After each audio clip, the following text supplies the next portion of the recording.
And we are back for another episode. How's it going, guys? I've been trying to get you two together for a little bit now. It's great to see you both on the screen. I'll say that. It's good to have Pat here to carry me. You can carry me too, believe me. I mean, that's God, you threw me. I didn't expect that to be the comment, Mike. You threw me to the left a little bit, you know.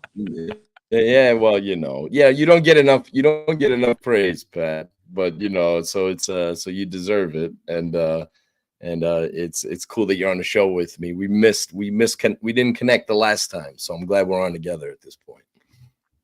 Yeah, I mean, Matt, thank you for having me on. I'm sure Mike says the same sentiment.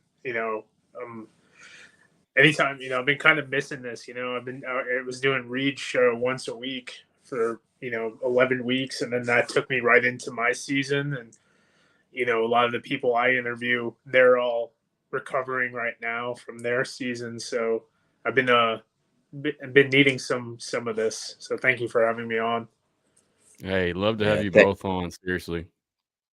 Thanks, Matthew. And Pat's such a Pat's such a hardworking guy. Like he's in the field. He's doing a lot of other secret stuff. Can't really get into all that kind of stuff. He's lived a lot of different lives, and he covers inside and out of all these leagues.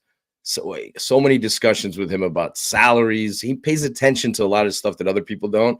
And then all of a sudden, the Adam Schefters of the world and all these guys are picking up on some of the stuff Pat's been focusing in on, crazy stuff like that I love. Like, I'm a football nerd. Like, how many quarterbacks have started this season in the NFL the last few years, that kind of career earnings for USFL and XFL players, all that like unique stuff that, like football nerds love.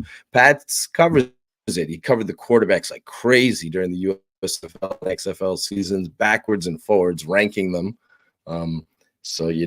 Love got a lot of love early on when he had the perfect game. Not Jordan Love, the other Love. And then he kind of faltered and all that, came back a little bit later on. But, it's like I'm a football nerd at heart. And so if I wasn't in this space writing, covering this stuff, Pat would be the safe haven to get away from some of the craziness in the alt football world, just to go to a guy who's like on top of things. So it's cool that he's on with you, Matthew, and thanks for having me on. Agreed. And right here, I'm showing everybody at home. I've shared this on my socials, and it's on Pat's Twitter. It's a YouTube video you recently made, Pat, and it was when the merger dropped, correct? Did this drop on like November 30th as well? I think it was either the 30th or the 28th. I mean, that was a pretty crazy day on multiple fronts. I had some football coaching stuff I had going on. I had some work stuff going on, and then right in the middle of it, fun fact on that day, Matt Sexton got signed by the Patriots, and that was the least cool thing that happened. So who would have thought that my Matthew Sexton article was not going to be the headlining XFL news on November 28th or November 30th, whatever it was. Yeah. So, but and I don't want to give, too much credit to my video or anything like that, but in reality, like I did more of your, pseudo reaction opinion. But the greatest thing about my video is that I condensed about 20 tweets of the players, and that I felt was more meaningful than any air quote of analysis I could put out there personally, in my opinion. Yeah, agreed. It's always a good take, and most people are so focused in on these the reactions. They want to get the likes, shares, and follows. They want to rile you up and get your emotions going. And watching this piece, it's really just a way to compile everything and get some understanding of what's going on with this merger. So I really valued this. So that's why I wanted to share it, man. Appreciate it. No, I appreciate you sharing it, man. And, we I think we're coming up on like 900 views or something like that, and I always consider it a good video if I got more views than the subscriber count. So we, surpassed the. I only got 8 subscribers. We're surpassing the 900 view. Or getting up there, so I consider that a win, in my opinion. Agreed. Let's go ahead and get on it. I see I got some comments coming in already, so let's just go ahead and get to talking, fellas. We know what we're here for. We're going to discuss the merger. Mike, you came on back when all this kind of hit the fan. Originally, we discussed it. Much of what you said was accurate, and so that's why I trust your knowledge, your opinion. I know you're connected and you have the networks, and you can really see how when you post something, it really becomes a valuable resource for a lot of different people to write and retweet your information. So appreciate you coming on, Mike. Just want to talk some more about the facts that we know right now. We'll go forward with your inside info and stuff after this, but let's just talk about the facts that we know right now. And as far as I'm concerned, go ahead. No, it's all good. You were going to say something as far as you're concerned. Right now, the only facts we know about this matter is the merger is official and that it begins on March 30th to 2024. Those are the facts of what we know. That doesn't mean those are the information is different or wrong. It just means that's all we have available right now. Yeah, for sure. Those are the two public facts that we know, right? There's so much to unpack with this. There's so many layers to it. Before we even got into this, we're kind of doing a recap of the 2023 season on your show. And I talked about the merger as being like a lifeline to save both leagues so they could both thrive. I had no idea that we were going to talk about this in 2024. I was thinking more 2025-ish, and that's something I discussed with you. Like, my hope was that both leagues would be successful enough where they weren't coming together. I don't want to say this, but like in an act of almost desperation, because people want facts, right? So let's go over it. So like in 2022, Fox hired Allen & Co. That's an investment firm that helped sell the Broncos to the Walton family, right? So it's a Walmart, right? If anybody doesn't know who that is, I don't know, it was like $5-6 billion or whatever. So Fox hired Allen & Co. to raise up to $200 million, right? Basically, they were trying to sell partial equity in the USFL. And it's no secret, something I've written about, talked about in the past. The USFL has been trying to get owners, right? They're trying to get team owners. That's to cover the cost, all that. Hasn't quite worked out. Let's look at the facts. 2022, they're trying to raise $200 million. Have they? No. Now, on the flip side, Redbird Capital, this is their wheelhouse, right? It's all about raising capital, right? They hired PJT Partners, right? So to raise $125 million for just to fund the 2023 season. So that tells you right there, like how much money they needed, right? And the idea was the new investors were expected to own 35 to 45% of the XFL. So if you put that money in, we'll give you some equity, right? Same thing Fox is trying to do. Neither group has been successful in roping in investors. So it's kind of crazy that now they're at the table together. What we don't know about all this, because there's so many layers, like I said, to unpack with this, is how are expenses going to be handled? Is it a his and hers kind of thing where it's like 50-50? Is it, how do they share revenues? Who picks up the bills? So how is that structure? I don't know that yet. I've been asking around, snooping around. I don't know. And so I'm trying to figure that out because that's an important element to all this. The DOJ, right? So there was a 30-day period for the Department of Justice to review the XFL and USFL's non-binding term sheet for them to merge, right? Intent to merge. They came back to the XFL and USFL, to Fox and Redbird, and they wanted more information. Now, what I gather, and now coaches and players are not going to be happy about this, the concern wasn't the paring down of 16 teams to 8, which is significant, a lot of loss of player jobs and coach jobs. They were concerned about also paring down staffing. So, which is kind of crazy, right? So, like the idea that all of a sudden, because the USFL, as bare bones as they are, they have a lot of staff members that work ticket sales, et cetera, et cetera. It's not as much as the XFL side. So the DOJ was worried about all of a sudden these two leagues become one. Now a lot of staff members lose work, the promotional guys, the ticketing people, social media, etc. So I think I haven't seen the paperwork, obviously, but I think they had to reassure the DOJ that there wasn't going to be a complete slashing in half. So like loss of jobs there, because it's weird because like the players are looked at differently than league employees. That's kind of messed up. Kind of like almost like an independent contractor thing.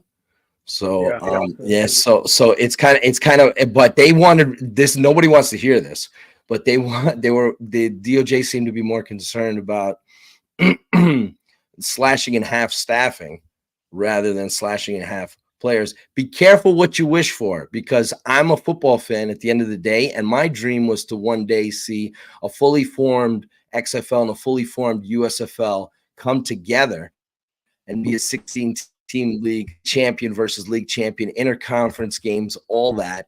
And so when I first heard this news, I was like excited, but I have to be honest. Like, I'm not, if this is for the greater good and the longevity and for the potential growth and strength and for this concept to last, then so be it, right?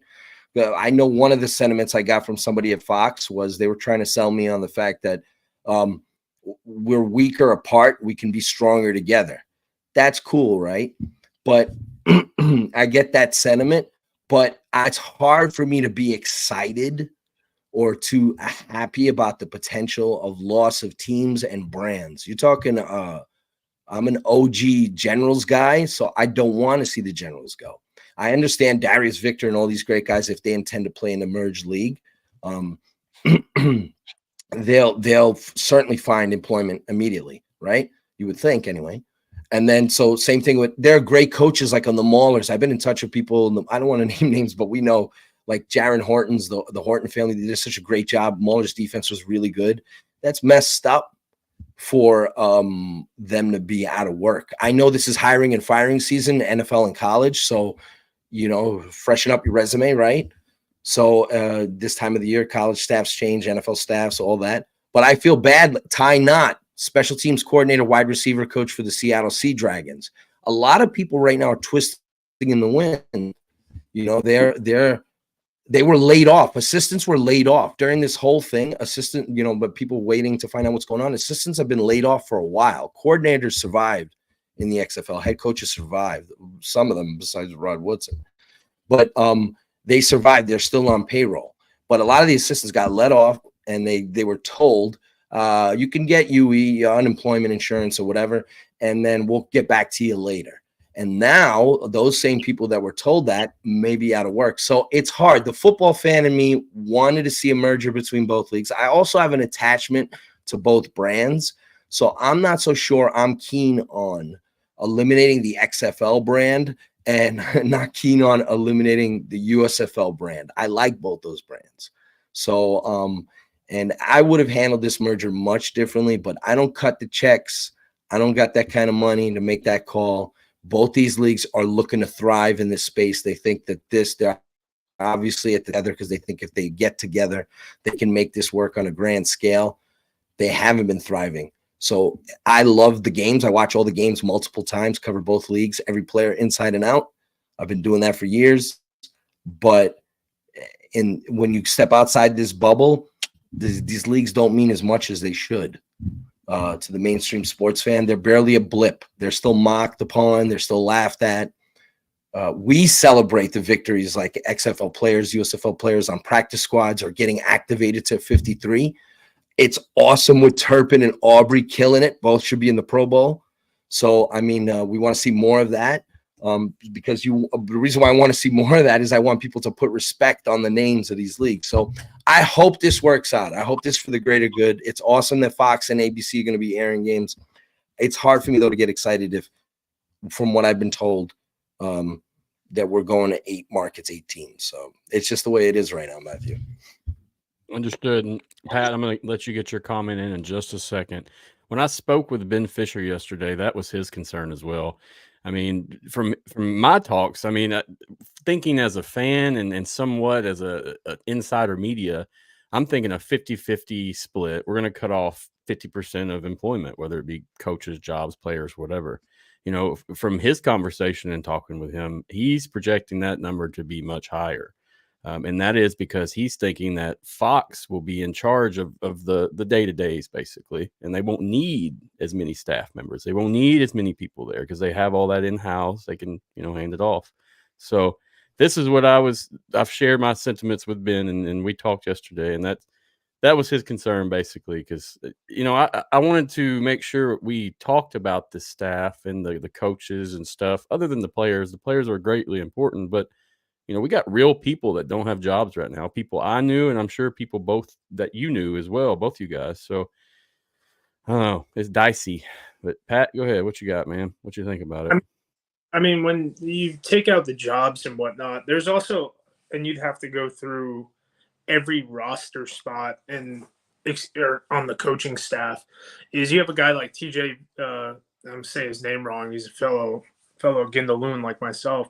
TJ Vinari, who was Vinari, who was the running backs coach for the Breakers. He's already moved on, and he's gotten a job. I believe he's at D2 Gannon University.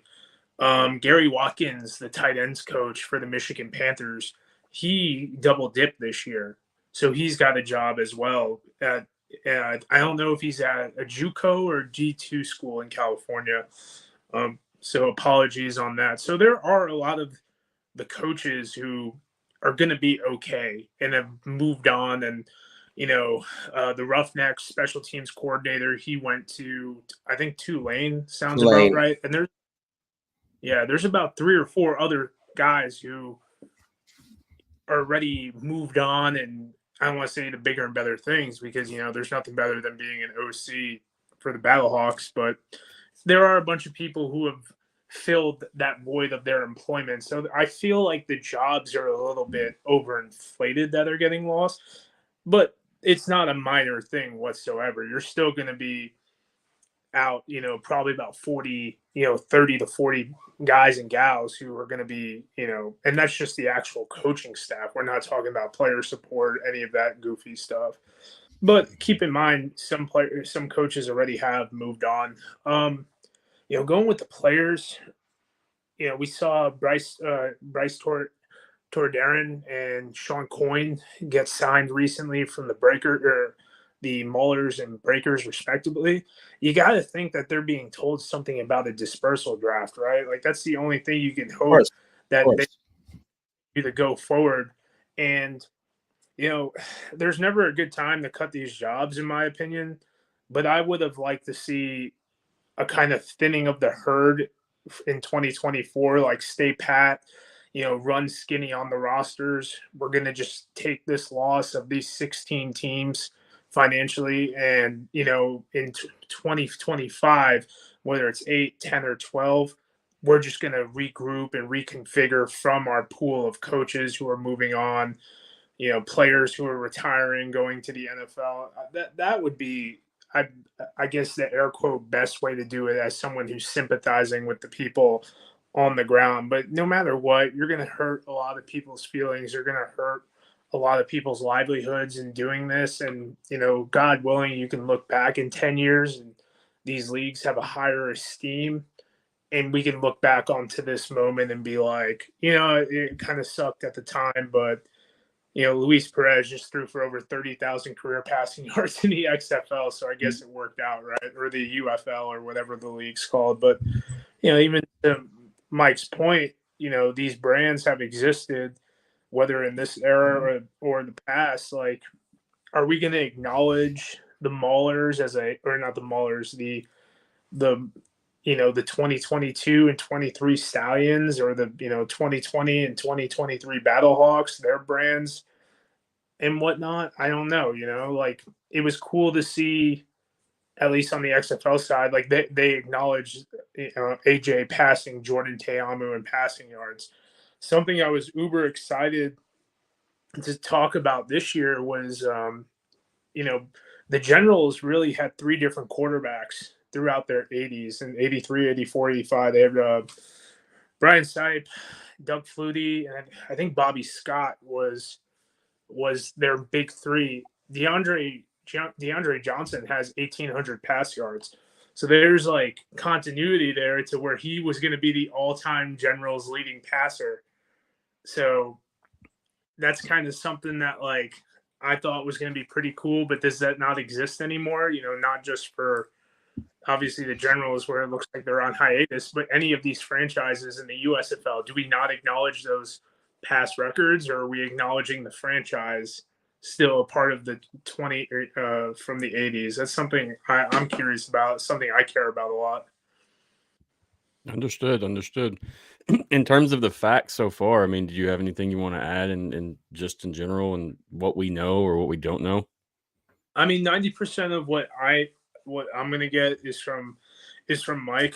I talked to a couple of my contacts specifically with the Battlehawks staff, and it seems like it's, still getting the same business as usual. Unfortunately, some of those guys are finding out things through Mike, and it's a lot of regurgitated information that's getting pushed around right now. I've heard a couple of different things as far as training camp about when that's happening as well. Someone put out the tweet. It was like February 17th. One of the players told me it was like plus or minus 2 days. I mean, they're all figuring it out as well. But I mean, February 17th, February 15th range sounds about right. If you're going to do the 6-week thing, kick off on March 30th, and then let's go at it, balls to the wall, another 10 weeks. So. Matthew, you mentioned facts, right? So like, I keep reaching out to the leagues, and for whatever it's worth, and let me just make sure I read this correctly. They keep saying to me that we are separate entities until we finalize the terms of the definitive agreement. Now, a lot of this stems from today. We had a very unique signing. Birmingham Stallions signed Gary Jennings, wide receiver who previously played with the Battlehawks in 2023. And there's a lot of people in the Battlehawks organization that are a little upset about that.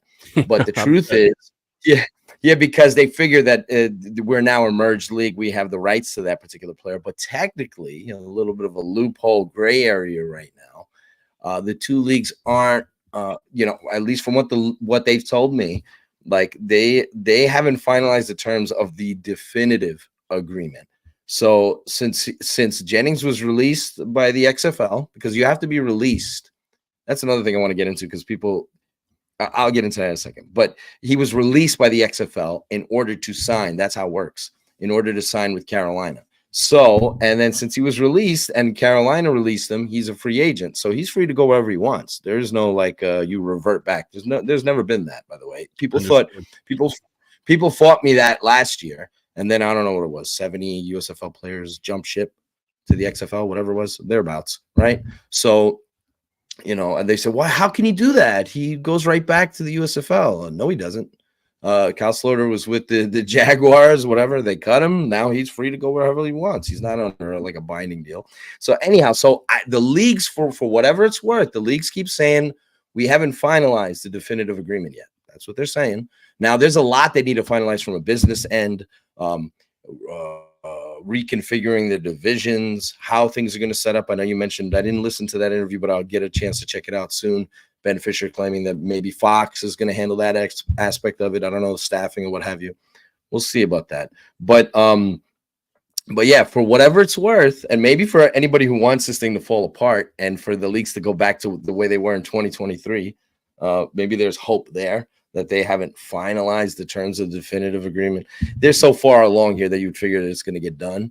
So I hate to throw that monkey wrench into things, but there's the reason why the Birmingham Stallions can sign a player without because they're not officially, the merged league isn't official yet.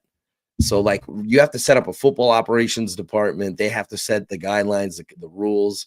So maybe Zachary Potter, who's done a tremendous job with Stallions, no doubt. Maybe he's like playing loose with the rules there, fortifying his roster. So I don't know there'll be any repercussions for that, but he's well within the right to do that to improve his team. So he shouldn't be. Like it just seems like more of a gentleman's agreement than anything else. Like, agreed. Because we're all aware it isn't the UFL yet. So, because if you notice the way it says it on USFL Twitter, it's terminated contract. Like you're just, and anytime we get the press release from the XFL, it always says, his rights are retained by the Battlehawks and whatnot. So that's where your, verbal, and, Potter is who he is. He's doing a great job, and he's, you don't get to be in that position unless you, kind of, break down walls and whatnot. And he picked up a great wide receiver. He's someone I've seen in person, Gary Jennings, and he's fast. Yeah. Dude, I'm watching that fake punt, man, like in person. When he took off, man. I think he was like one of the fastest guys out there or something. So yeah, they did that whole thing where they timed him, and I think he was one of the fastest times, if not the fastest of the XFL season. They do that whole 22 miles per hour thing or whatever the hell. Yeah, so anyhow. But yeah, it's the Battlehawk side. They figured everything was in a standstill until they knew something. So they didn't know that this is kind of a thing. But it would be funny now if like the Battlehawks went ahead and signed, one of the Stallion players that gets let go by an NFL team or something like that. The little tit for tat. Davion Davis is in a battle. Not that the Battlehawks have a really good receiving core, like 1 through 6. Yeah, but Davion Davis is a real good player though. Yeah, well, Davis, I think Davis finds his way to a futures deal, especially with Tank Dell getting hurt. They're going to go. But there's always the double dip because a lot of guys, and he's with the Texans now, as you mentioned there with Tank Dell. What a phenomenal rookie! But he hurt my fantasy team by getting hurt. Not his fault. That's messed up. He was on a roll. He was on a roll. Not his fault. Tank's awesome, but Nathaniel Tank, he's firmly Tank Dell now. But Davion Davis, there were players in the XFL in 2023 that signed futures contracts and then ended up playing in the XFL. And now this season is kind of unique because it's in March now. There were guys who signed in February futures deals and then ended up Brandon Smith. There's a few others I'm forgetting now. Michael Bandy, a few others that signed futures deals and then ended up anyway playing in the XFL. And then you can, Davion hopefully gets a shot with Houston. There's an opening there. CJ Stroud's awesome. He'll get you the ball. He resurrected or rekindled Noah Brown. Nico Collins looks like AJ Brown. So so CJ's awesome there. So we'll see how that goes. If he gets on the field, I know, there are a few players that I know NFL fans will scoff at that I know if they get on the field, they're going to do well. Alex Magoo, Austin Watkins, if they just get a chance. I already know. Bruce Hector, I already know if they just get on the field and get a chance, they're going to shine. It's just a matter of them getting on the field, getting an opportunity when you're on that fringe. Who knows if you're going to get that shot or not. But, hey, Potter's smart. This is the fun stuff I like talking about. But, he knows maybe he might not get back to 2 of those key receivers. He lost key receivers the year prior. He got Bolden back, and now you bring in Jennings there. That's a smart move. Yeah. And people want to go play for the Stallions. People are abandoning ship from the USFL. And I know a couple of Stallions that try to get into the XFL, by the way. I won't put them on blast. Shark dogs and all that. But it's however,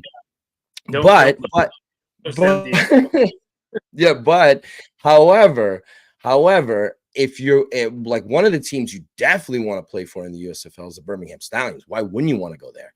Holtz has done a tremendous job. They have a great offense, great staff, top to bottom, Chavis, all that. So that's a team, and they're the sexiest USFL team because like it's not great, the fandom there, but at least they do have like consistent fans. So and all that, and they're champs. So there'll be a great storyline in the merge league. Them trying to claim supremacy of the spring pro football land. So those games with their new brothers in the merge league, the defenders and everybody else, those could be a lot of fun. But anyhow, there's a lot of gray areas right now because back to the original, both leagues are claiming things haven't been finalized yet. So they got to do a lot of paperwork. There's a lot of legal stuff. I released the 8 markets. I'm hoping with all the backlash that maybe they add a few teams, but financially, I just don't see them doing that as much as I want them to.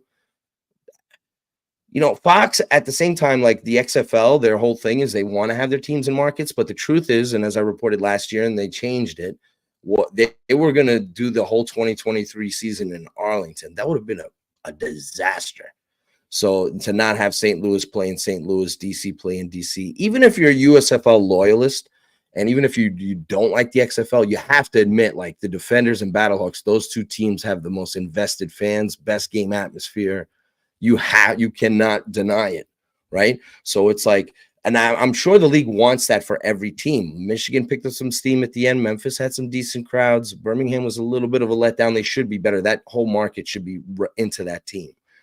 They're just not as successful as they should be. So we'll see how this whole configuration works out. But the leagues, like I said, I wish they would add more teams, but it sounds like it's 8. The thing is, and I've seen, there's been a lot of flack now because the guys like Mike Florio, John Arend, all these people, they've reached out to the leagues, and the leagues have told them, no, we haven't decided, we haven't finalized our 8 teams. And yet John Vogel out there, who does good work in this space, but he put out the term finalized, and then he listed the gamblers, and that would be cool, the 4-4 split, but everything I'm hearing is 5-3. And I keep hearing Roughnecks over gamblers. And now listen, it's like I don't want to choose between my kids. So I love the Roughnecks. I love the gamblers and their history. I really don't want to say, give me that one, not this one. And then, so that's a tough one for me. Like if it were up to me, if you're going to have a Houston period in the league, why not just put those 2 teams in one hub together? Let them play in Houston. Let the Gamblers and Roughnecks survive. But I don't cut the checks, right? But everything I've heard to this point is that the Roughnecks are going to be part of it. If it's the Gamblers, cool. But I know that was put out there with the assumption after reading, some other person put the 8 markets out there. Someone decided to run with it's a 4-4, and they got some heat for it. And they continuously get heat for it. And so if it's Gamblers, fine, that'd be cool. But I, as of this moment and last night conversations I had, so I know Mark Thompson doesn't care running back because he's a free agent anyway. He can pick and choose whatever team he goes through. But as of this moment, I love the by the way, I love the Gamblers logo. I love their colors. I love their history. Kelly, everything else. They had the run and shoot, all that. So, but we'll see what happens. But that's what it appears to be right now, that we're gonna have 8 teams. Maybe the rosters will be larger. That's one of the things I didn't like so much about the USFL is they improved upon that in year 2, but I don't like the narrow rosters. It's a personal pet peeve of mine, but that's just me. But and maybe you can appease players by having 90-player rosters, at least in training camp. You give more guys opportunity. There's certainly going to be a dispersal draft. The original idea for the XFL was to have a draft of all the NFL cuts like they did last year, or the Abram Smith and all that. So we'll see what kind of draft the league pulls off with 8 teams getting to pick and choose between the likes of a Ja'Cory Pearson and whoever else is in that pool. And that's another thing. These contracts that you see, the teams are signing players to contracts. Those are league contracts. There's no such thing as a New Jersey Generals contract. There's no such thing as a Philadelphia Stars contract. You're under the league's contract. You're under a Fox contract, and you're assigned to that team. But you're not. There's no Generals owner giving you a check. You're not. That's just the way it is. So anyhow, understood. So before we keep going, I'm getting a lot of questions in here, guys. People, if you're asking questions, I'm indicating that question, and I will ask at the end. I promise. Just keep it clean. Stop being all negative. Cody's PNW Adventure. I see you, bud, and I promise we'll discuss it some more. But if you'll just listen, a lot of what you're asking is being answered, and so just listen. But yeah, we'll ask some more questions toward the end. So in terms of the 4-4 split, that was really what sparked off all kinds of mess. I mean, you had people going crazy from that tweet from Vogel, and not to say he's wrong or right. I mean, because I don't truly know, but it's just the way that it was taken and received, and people went nuts. Now, this has kind of hit the air a couple days ago. Yesterday is when I noticed it, and this was from. Is this the one from Mike? Yeah, this is the one from Mike. And basically at the end, I mean, he's saying more details are expected in the not too distant future. A tweet from last week identifying the 8 teams in the new league is, we're told, premature. I mean, and people are holding on to this little piece right here. They're holding on by a thread, man. And it's good, but at the same time, I don't think this is any more legitimate than Vogel's information as well, in my mind. But well, I mean, just to say this, Matthew, like 2 hours before Vogel tweeted out his teams, I tweeted out the 8 markets. And so I tweeted them out 2 hours prior to Vogel. Now, maybe Vogel got information from someone else. I think he said something about agents. I know some players, Matt Mangle and others, were upset. I get it, right? The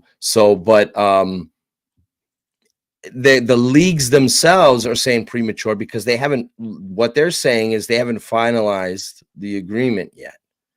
But the word is out, and Pat and others that are in our group can attest to this. I gave everybody like a heads up of what like the last configuration was, and I tried to stay out of this. Neil Stratton, so many others had the 6-6, 8-4s. They're all going to be in hubs. DC's not going to be playing at home. All that crazy stuff. So a lot of people ran with a lot of speculation, and so and that was kind of the story there. Vogel claims it's from agents and stuff, but I talked to agents. There's no agents that know the eight specific teams. I gave the 8 specific markets out there. The league itself, I asked the league itself about it. I asked people in the leagues about it. They can't say for sure, but their answers to me tell me that the information I got from a very close source, and that's what I tweeted out, that those are going to be the 8 markets that are in play here. There's a lot of people that were, and I don't get it. Like, there were a lot of people celebrating the fact that we still had that tribalism going on. So maybe one side will have more teams than the other. Oh my God, 5-3, 4-4, 8-4. So it's like there's a lot of people there's even people I respect, that were like, hey, right after I tweeted, put like 5-3 or whatever. And I'm like, oh, come on, don't do that. So it's like, there's some trolls out there that put graves of the XFL, which I kind of liked the tweet because I thought it was a funny troll technique. But it was, like a USFL fan kind of by an XFL grave. So like when the assumption was that it was a hat in hand XFL, that Russ Brandon is going to be president of this merge league, and that it was going to be an 8-4 thing. The more I would have preferred 8-4 because I want more teams. I want more players. So I would have taken it no matter what the configuration was. But it's been some interesting times these last few months. I think people are tired of speculation. They just want to hear final details already. And I think employees feel that way too. They've been twisting in the wind. So they want to know one way or the other. The people who are a part of these leagues, they want to know if they're going to be a part of it moving forward. And the people that are not going to be a part of it, they want to know. Let me know now so I can move on. Fresh up my resumes. I know Pat mentioned a few people, that happens every year with these leagues that move on to, the college and the NFL. I know Reggie Barlow turned down opportunities to go coach in the NFL and college to stay in the XFL. And DC looks like it's still going to be around because he still wants to be a head coach. He doesn't want to be an assistant. He wants to run his own team. So there are a lot of people out there that are uncertain, like the fans. And then that's the crazy part about this. There's a lot of players, coaches, coordinators, some execs that are still legitimately in the dark about what's going to eventually happen, what details, and hopefully we get them soon, because if you're laying off people, you prefer to do it at least a little before Christmas. So maybe you don't want to like lay off people. You lay off hundreds of people like right on Christmas, but maybe you can give them a bonus before they leave. I don't know how they work that out. But anyway, that's just the way it goes right now. So it's a fascinating times upcoming. There's just so much to unravel and unpack as we move forward.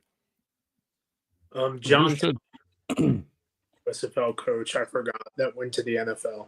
He was the offensive coordinator for the Maulers, and now he's with the Washington Football Commander Skins, whatever they're called. They'll have a new name next year or whenever it is, a couple of years from now too. So yeah, the Washington team. Yep, that's WFT. Cool. That's what I always say. It's WFT.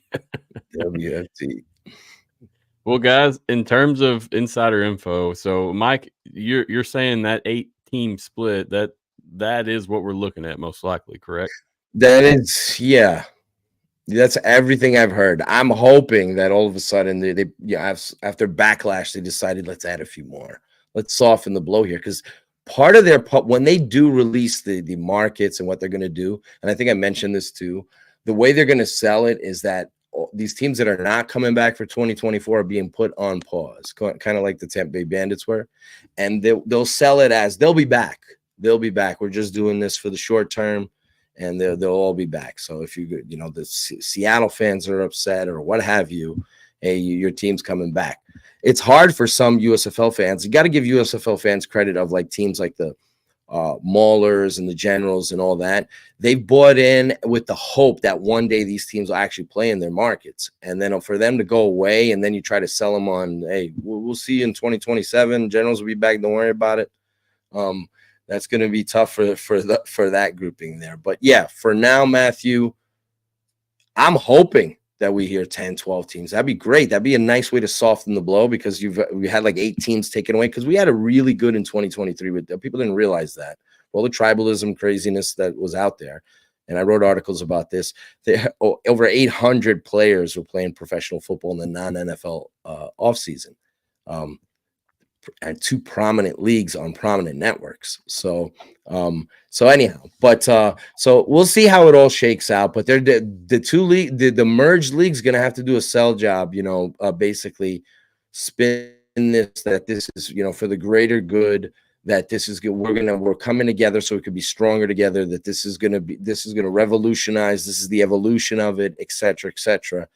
To try, and then don't worry, we're doing this now to build so we can expand. And then you almost have to guarantee that in the next year they'll add a couple of teams and bring a couple teams back and all that. So we're just doing this March 30th thing for now. This is going to be 8, and because there are going to be a lot of disappointed people out there. It's just no 2 ways about it. Yep. Yeah, and they're already disappointed. Go ahead, Pat. Yeah. No, I mean, I think if you don't have, you do it CFL style, if you don't have 9 teams in 2025, I think you look like losers. Yeah. Like even you can only afford 9 teams. Like I take that awkward, non-traditional look, because at least you could say progress. Agreed. But, I mean, I don't, it might not be the sexiest thing out there, but hell, man, you might be able to get away with having a team 9, at least from a PR standpoint. That would be tremendous. That would be tremendous. And the word is that everything's going to be in Arlington anyway, just like it was during the XFL season. Like everybody's going to be there, training there, all that. So, why not have a team of free agents, the guys who don't, for whatever reason, because you can only pare down from 16, condense from 16 to 8, and put so many players in a dispersal draft. There's going to be a lot of players that are still left out of the mix. So why not do a team 9? Just as like, and maybe some coaches. I know Bart Andrus has history. He was the head coach of Team 9 in XFL 2020. I'm not saying Andrus would want to do that, but he did a very good job with that back then. So maybe some of these coaches can work on in-house in Arlington, just to be part of that, built-in league practice squad for all the teams. You know, there's certain things that can be done to try to soften the blow, because that's what you're doing here. If you're going from 16-8, you're softening. You're gonna have to soften the blow, because you're letting a lot of people go, and you're disappointing a lot of fans. Are going to lose their teams. Let's be honest, why would Seattle fans care about this new league? They won't if they don't have a team, no doubt. Honestly, like why would they? And that's the thing that's why my hope was, if there was ever a merger, and it looks like we're headed towards one, obviously, that you'd have 16 markets that care about your league rather than 8. That's one of the things that hurts these leagues. Like, people talk about the ratings, like you only have 8 specific markets that watch your games if you're lucky, right? That they're interested in your games. You get a smattering of fans across the country that'll watch and sample, but the people that watch these leagues the most are like the people in the St. Louis market, etc. They actually watch the games. So it's the NFL is such a huge success too, because they have so many damn teams. If the NFL had only 8 teams, they'd never, the audience would shrink. It's popular now, but you have every fan from every market watching all the games and gambling and fantasy and all that. So I was hoping that the leagues, that's the thing, like with the USFL, they didn't, in year 2, they weren't, and heading into year 3, they're not showing a lot of progress. And I think that's one of the reasons they're at the table. That's one of the reasons they didn't close the door on the XFL. One of the reasons they said, hey, get out of here, man. We're better than you. No, they said, yeah, you know what? Let's do business with these guys. We kind of need it, because there wasn't that growth. There wasn't enough growth from in year 2, because they expected to do much better in year 2 than they did year 1. They thought by proving themselves in year 1, putting out a quality product, that year 2 more people would watch their product. They do better ratings. They didn't. They do better attendance. They didn't. So, and it hurt because they had another competitor in the market space. But the reason why Fox is doing this is, because they feel necessity to do it, like they need to do it. Same thing with the XFL side. They feel like, we're not going to get any bigger unless we do this. So I almost see this as like a last resort kind of thing, like for both sides, like to try to, like, I'm telling you, both sides think they can thrive. They think the concept is worthy of it. But you get what you put in. I think that in an effort to not drown like every other entity has in this space, they've treaded carefully, and so to survive. And I think they have to get to a point where they thrive. You can only survive for so long. So I think that's why this merger is happening. Oh, no doubt. Survival. And I mean, that's what we all want as spring football fans, but you don't want to see your team go bye-bye. I mean, I don't want to see the Roughnecks go. That's going to make me sad as a fan. And whatever team replaces them, if it happens, I won't be covering that personally. I'm going to pursue something totally different. I mean, that's me as media. So I don't know. We had a comment here from Terry. Terry, I'm guessing he's a Seattle fan. I don't know. But he says, I do agree. I won't care about the league if we don't have a team. And that's the sentiments of many of the individuals that are in that same position. Yeah, and only like only like crazy guys like me. I don't have a favorite team in these leagues. Only crazy guys like me are going to watch. I don't care if it's the Albania Eagles. I will watch the damn league. I watch. Mike, you can't say the A word, because that would park me up a little bit more. You know that. Right. Free reign, fellas. Just don't say the F words. All I say. Yeah. Mike, so how many teams have you had taken from you? You've had the Guardians, the Generals, the Sentinels. Yeah, and it's like, and I covered the New York Guardians, and it was cool because that's my hometown, right? And I like the uniforms and the concept, and then they ended up in Orlando. And then the Generals are killed off. Depending on which side of the political, I don't even like to get into that. People like to blame Donald Trump for all that, but they're more than just Trump being an egomaniac. But anyhow, the Generals are taken away, and this will be the second time with the Generals being taken away. I have my teams I have bad luck with. I'm a Jets fan. So it's like par for the course. And they look at that, the Sentinels. So very cool helmet. So it is what it is. But like I don't have, that's why I'm not like I'm a fanboy for the entire concept. Like I actually root for these leagues like they're one team. That's always been my mindset. Like when any team in the XFL signs a good player, I'm like, yes. When any team in the USFL signs a good player, I'm like, yes. I root for like the DJ Flukers and the Tavon Austins to choose to play in one of these leagues. I wrote a whole damn article trying to convince that idiot Josh Rosen, who claimed he was going to be better than make the entire NFL regret that he was passed on. And then so I wrote a whole article trying to convince him to give the USFL a shot. Maybe he'd be back in the NFL if he did that. Anyway, prove himself on the pro level as a starter. But anyway, it is what it is. But yeah, I root for these leagues. I'm a fan of these. That's my fandom. My fandom is of the entire league. So that I want to see the league succeed. So that's kind of the story there. And yeah, it's unfortunate. Like, there's going to be a lot of fans out there that I'm sorry. Look, I know there's people who hate on the USFL, say like, dude, Mike, nobody gives a crap about the Maulers in Pittsburgh. And like, yeah, you're probably right on a grand scale, but there are Maulers fans out there. There are Breakers fans. I know the Breakers never played in New Orleans this iteration. And I know they never, and then the old iteration played everywhere, Boston, blah, blah, blah. But there are legit people who are loyal to the USFL that were actually invested in these teams and that were holding out hope that these teams would finally play in their markets, right? Like they'll get there. They're doing this hub stuff. So to get to that point, right? It's all about getting there. And then if they never get there, I can see why they would be disappointed and want to turn their back on it. Plus, I think the USFL and XFL brands are cool. Like I know people have some people have like mixed reactions on The Rock and Player 54 and all that. And the XFL league in 2020 was much better than the XFL league in 2023, no doubt. From the way they ran business, promotion, the quality of play, level of players. That the XFL 2020 league has still has whatever over a dozen players that are still playing in the NFL 4 years later. They've been collecting paychecks 4 straight NFL seasons. So that tells you whether that league had talent or not. And the guys are still damn employed. The Josh Johnsons, all those guys. So anyway, but it's when you look at the whole picture, it's easy to see why some fans would abandon ship, and that's not what you want in this niche product. You don't want to lose fans. The whole point is to get more fans. So yeah, you run the risk. Like people said, nobody missed the Tampa Bay Bandits. I don't think people get upset at me for saying this. I don't think people are going to miss the Vegas Vipers. That was an atrocity that did not work out. So that was just a shit show from the open to finish. I was so critical of that and the way that was handled. Jerry Cardinal and all that didn't make a good choice.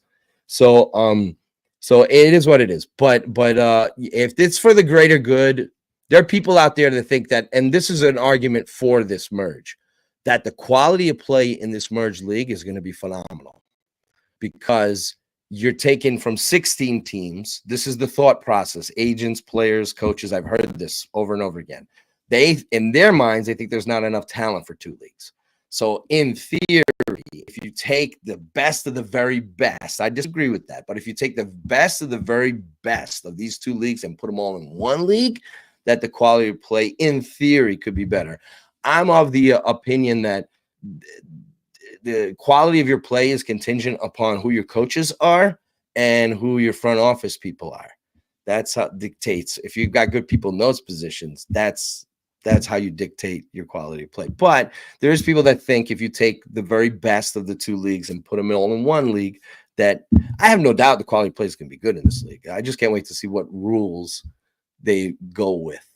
Could be kind of interesting. The whole idea. What Moose Johnson and other people were part of the XFL in 2020, so there might be some stuff that they really like from 2020 and maybe stuff they don't like. So the merging of the rules and the football stuff, once we get past all this craziness and anger, I want to see how they put together the football product. I mean, I think it's going to be better. I think you condense the best of the best, and I also think you get the outsiders now looking in, from the NFL that are kind of like, I just hung out with Martavis Bryant for 8 weeks. He's back on the Cowboys, let me go to the XFL and whatnot. I don't think we get as many, border hoppers as we did in 2022, 2023. I don't think, we're probably going to miss out on some what's the gentleman's name? Brett Boyko. Was Colin Kelly? Oh, right. Sure. Colin Kelly. Colin Kelly, yeah, from the CFL. Darnell Sankey, right? Yeah. Crew Cup even as well. I think MBT kind of just did it to experiment. I think we're pretty much on board with everyone else that he'll be back in Canada. So I don't think we'll get the double dipping like that, but it was kind of cool to see, guys be rostered.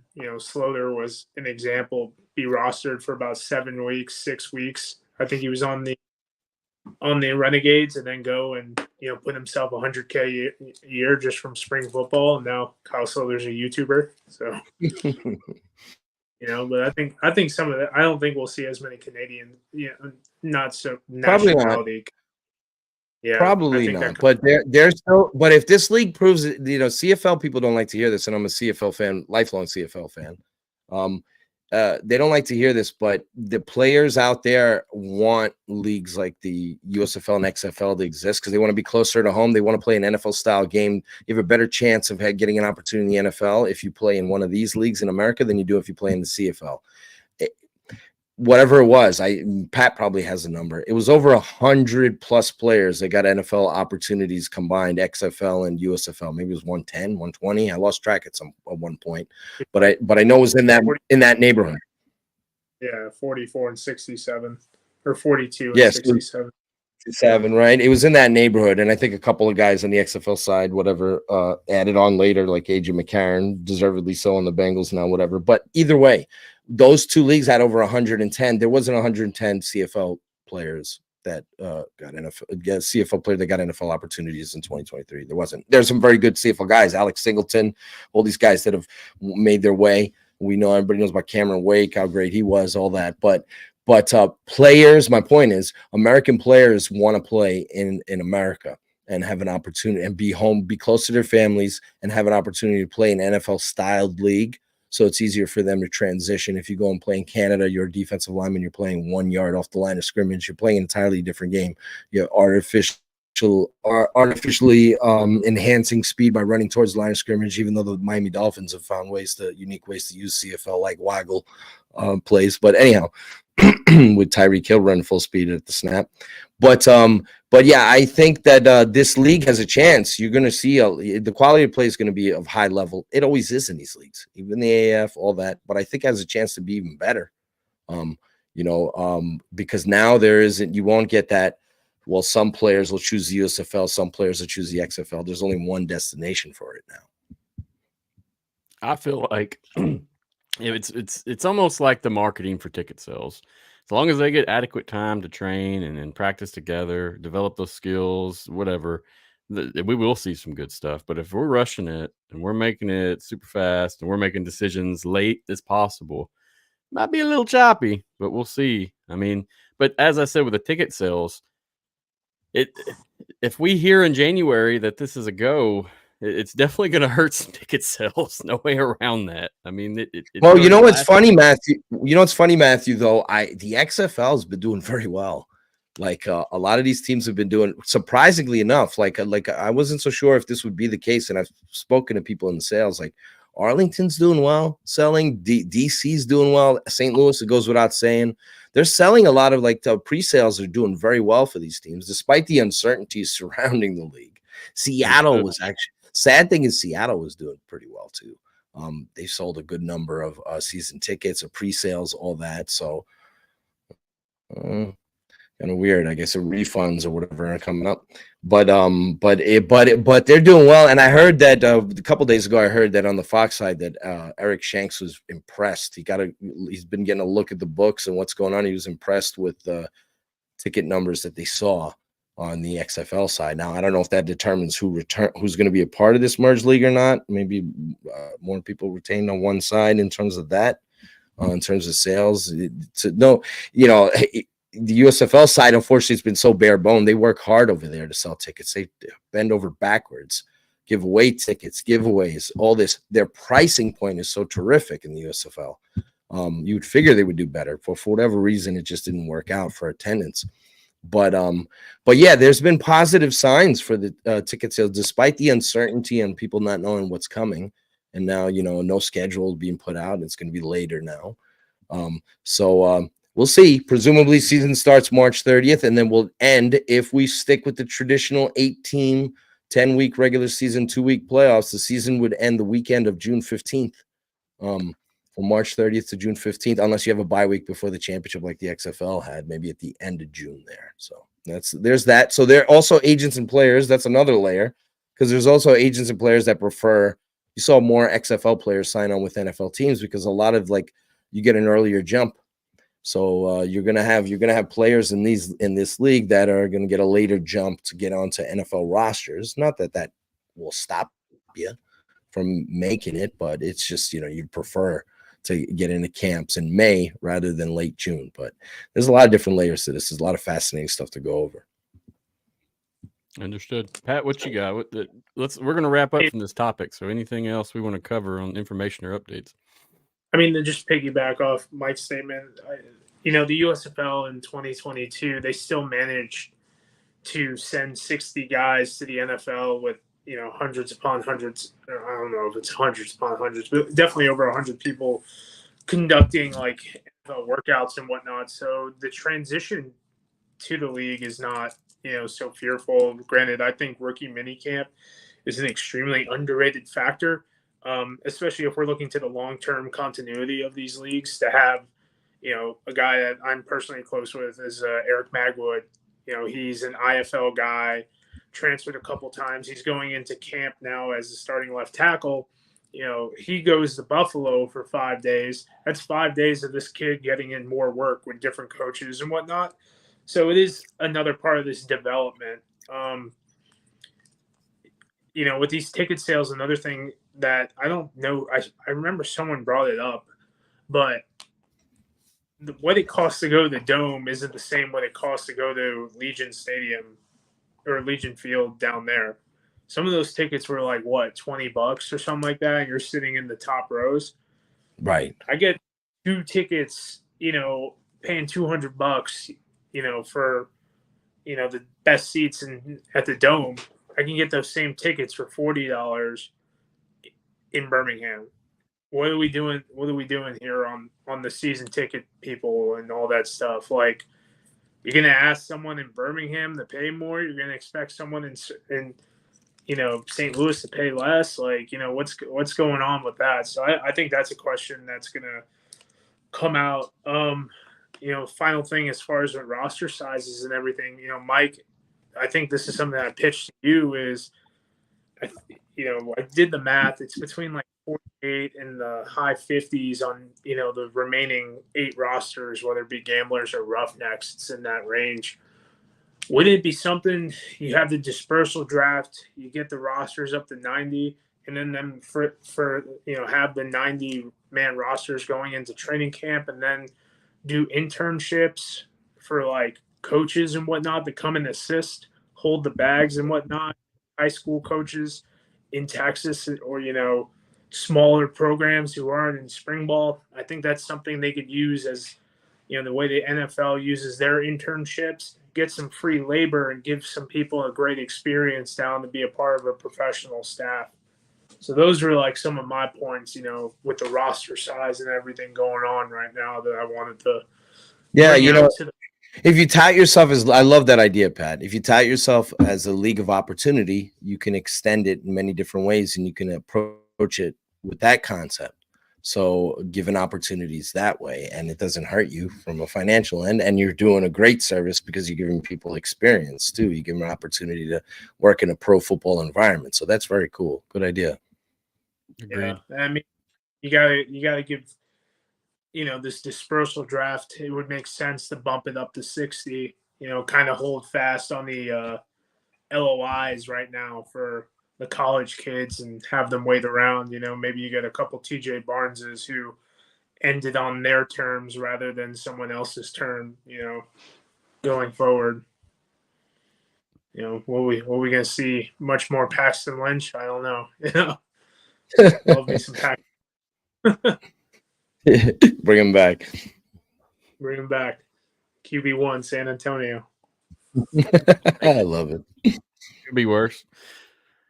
Yeah, I tested what you're saying with the ticket sales. I don't know any information regarding the XFL season Yeah, ticket sales. I'm sorry, DC has already Okay. sold 3,500 tickets. Awesome. Yeah.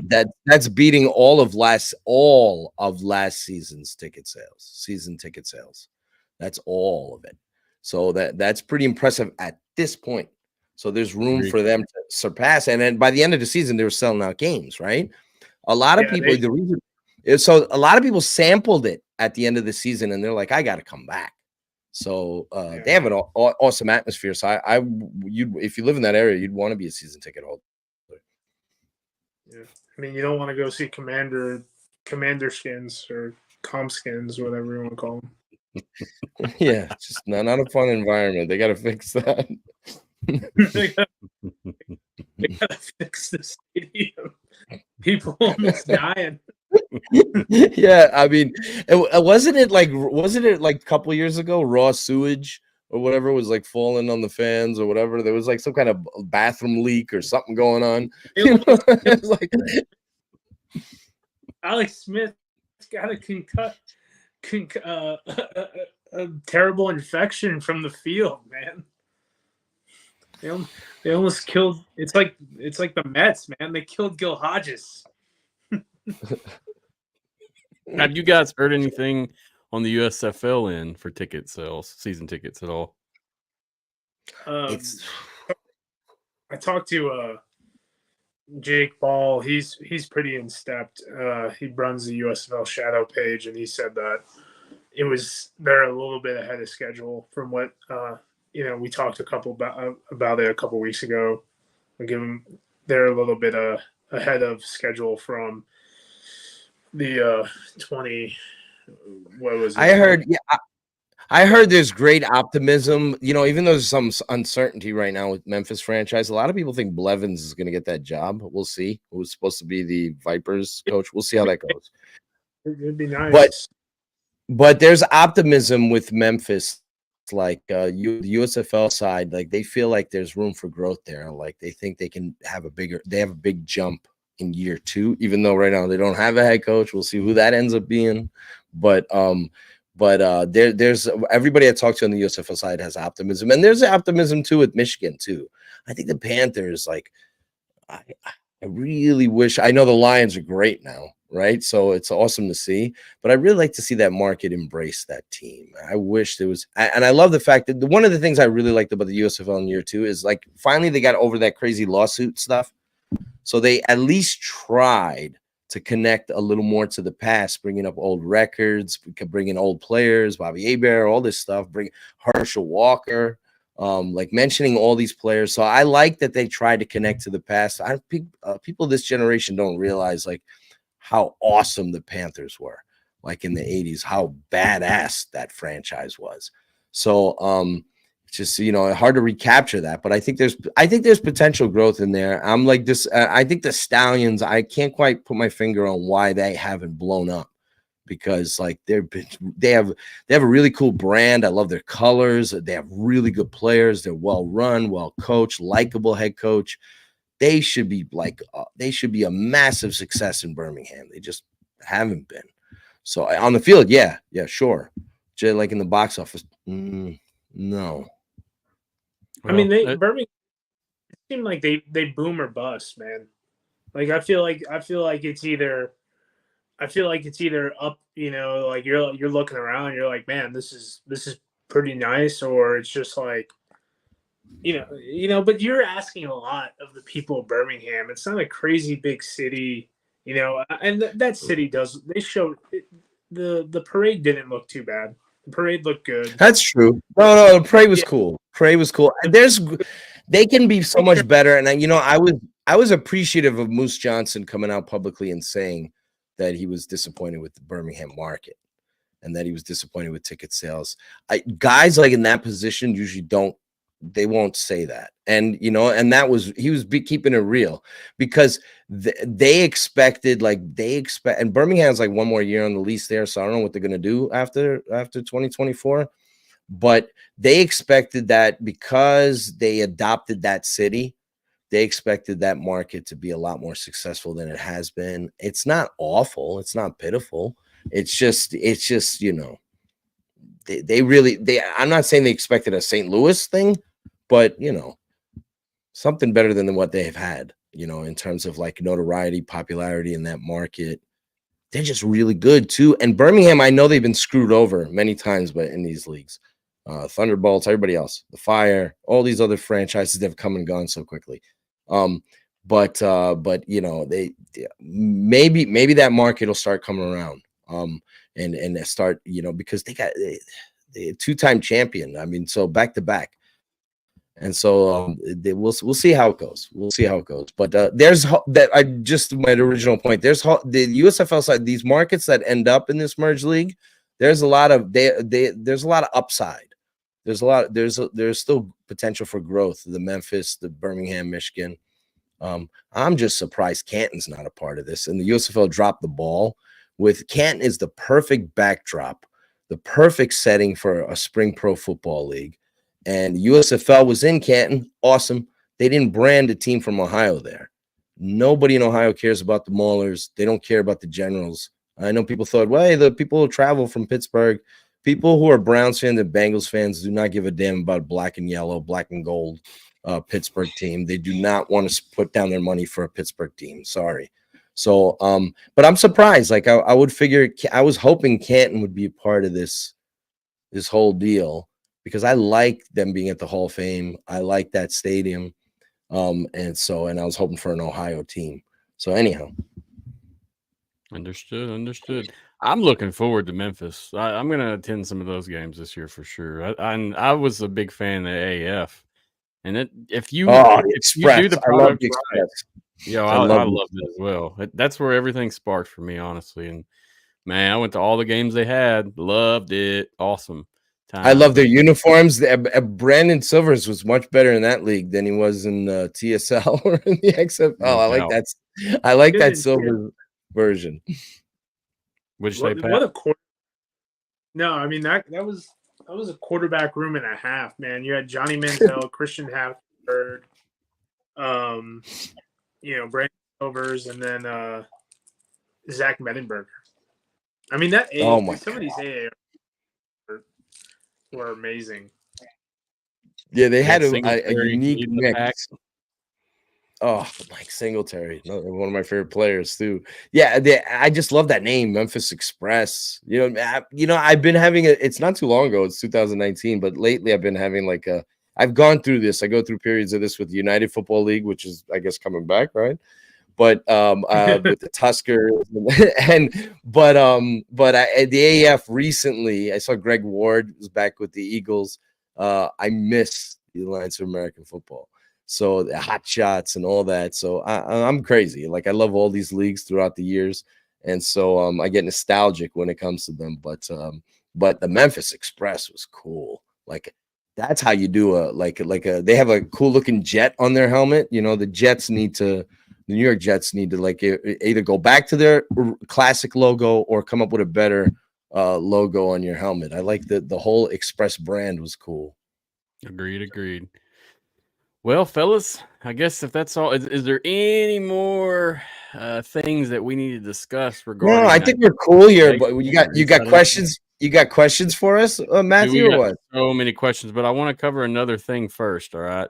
So one of my contributors, DeMarcus Colors, he produced a little clip on some engagement statistics regarding the USFL gamblers and the Houston Roughnecks. So I wanted to play that. I don't know if you guys have seen it, and I'm going to play it for the people at home. And I just wanted you guys to talk about it and see what you think. Okay. Sound good? Yep. All righty. Cool. I'm going to present that. I'm DeMarcus with the XFL Insider Podcast. With the XFL and USFL merger almost complete, looks like we might be in store for an 8-team league. That is, if some reports hold up. Those locations are rumored to be Arlington, San Antonio, Michigan, Memphis, Birmingham, DC, St. Louis, and Houston. That last city is the most controversial because we don't know which team will be picked out of the XFL's Roughnecks and the USFL's Gamblers. With that in mind, we thought we'd take a look again at the metrics and see which team makes the most sense. Let's start with the USFL's gamblers. They rank in the 3rd or 4th tier in just about every metric, ranking 11th in social media, 12th in over-the-air viewership average, 14th in total viewership average, and last in cable average. Even their ranking of 10th in overall primetime OTA average is misleading because it's actually last among all teams that had over-the-air primetime games. Another interesting fact, the USFL had 3 games to get below 200,000 viewers. The Houston Gamblers were in 2 of those games. Taking all these metrics together, we gave the USFL's Gamblers a total engagement rank of 16th out of 16 Spring League teams. Now let's take a look at the XFL's Roughnecks. Unlike the Gamblers, the Roughnecks only rank in the 3rd tier on a couple of metrics, and never in the 4th tier for any. They were 11th in overall primetime average. However, this can be easily explained by only having primetime games on bad cable channels such as FX. Outside of this, the Roughnecks rankings are either 1st tier or 2nd tier, ranking 2nd on low distribution cable, not including ESPN, 3rd on primetime cable average, and 2nd on social media. The Roughnecks have an engagement score of 5th of 16 teams. Now, how do they compare? The Roughnecks have a better overall viewership average despite not having OTA primetime games, while the Gamblers only had over-the-air primetime games. The Roughnecks' average on low distribution cable channels alone is higher than the total viewership average for the Gamblers. The Roughnecks have 3 times the social media following and have 2 years of in-person fan engagement and fan culture that the Gamblers aren't guaranteed to match, let alone beat. Looking at it this way, it's clear that the Roughnecks are the more popular team and the obvious choice. For a detailed breakdown of all 16 teams, click the accompanying link. Also, remember to follow the XFL Insider Podcast on Twitter and YouTube. Have a good day. All right, guys. So pretty self-explanatory there. He's done a lot of research regarding these statistics, and it's pretty in-depth. And I've included the video on YouTube with that link. Is he a Roughnecks fan? Is he a Roughnecks fan? I don't believe he's a Roughnecks fan. I don't believe he is. I think he's more of a Renegades fan, if I remember correctly. But he's really he tries to do it in a non-biased sense. I know he's an XFL fan for sure. Okay. Well, it's hard to argue with. It's hard to argue with some of those numbers, the engagement numbers, all that kind of stuff. It's a lot of good research and homework put into that, so it's very good. Well done. Like I said earlier, I don't have a pick from either. Like who should I choose? Who's more popular? Yeah, Roughnecks. They actually play in Houston. The Gamblers, this iteration of the Gamblers hasn't played in Houston yet, so it's hard to argue that. I'm not saying, but I like both brands. So, but I don't have I really don't have, it's not, I can't pick one over the other. I really don't. It's not. Yeah, I really don't have like a horse in that race. If you're gonna have this merged league and you're gonna pay Wade Phillips, be cool to still have Wade Phillips in the league. But again, I don't have a horse in that race either, because if I say Wade Phillips should be the coach of the Gamblers or be a coach of the Houston franchise, it means a lot of good people on the Gamblers staff might not be in the league. So then, so I can't celebrate that either. So, so it's kind of the story there. But those numbers are interesting. I'm not surprised by them. Roughnecks have played in Houston. They have better following. This Gamblers played in Houston many, many moons ago, before a lot of people were watching, listening to this, weren't even born. Yeah. Pat, what you think?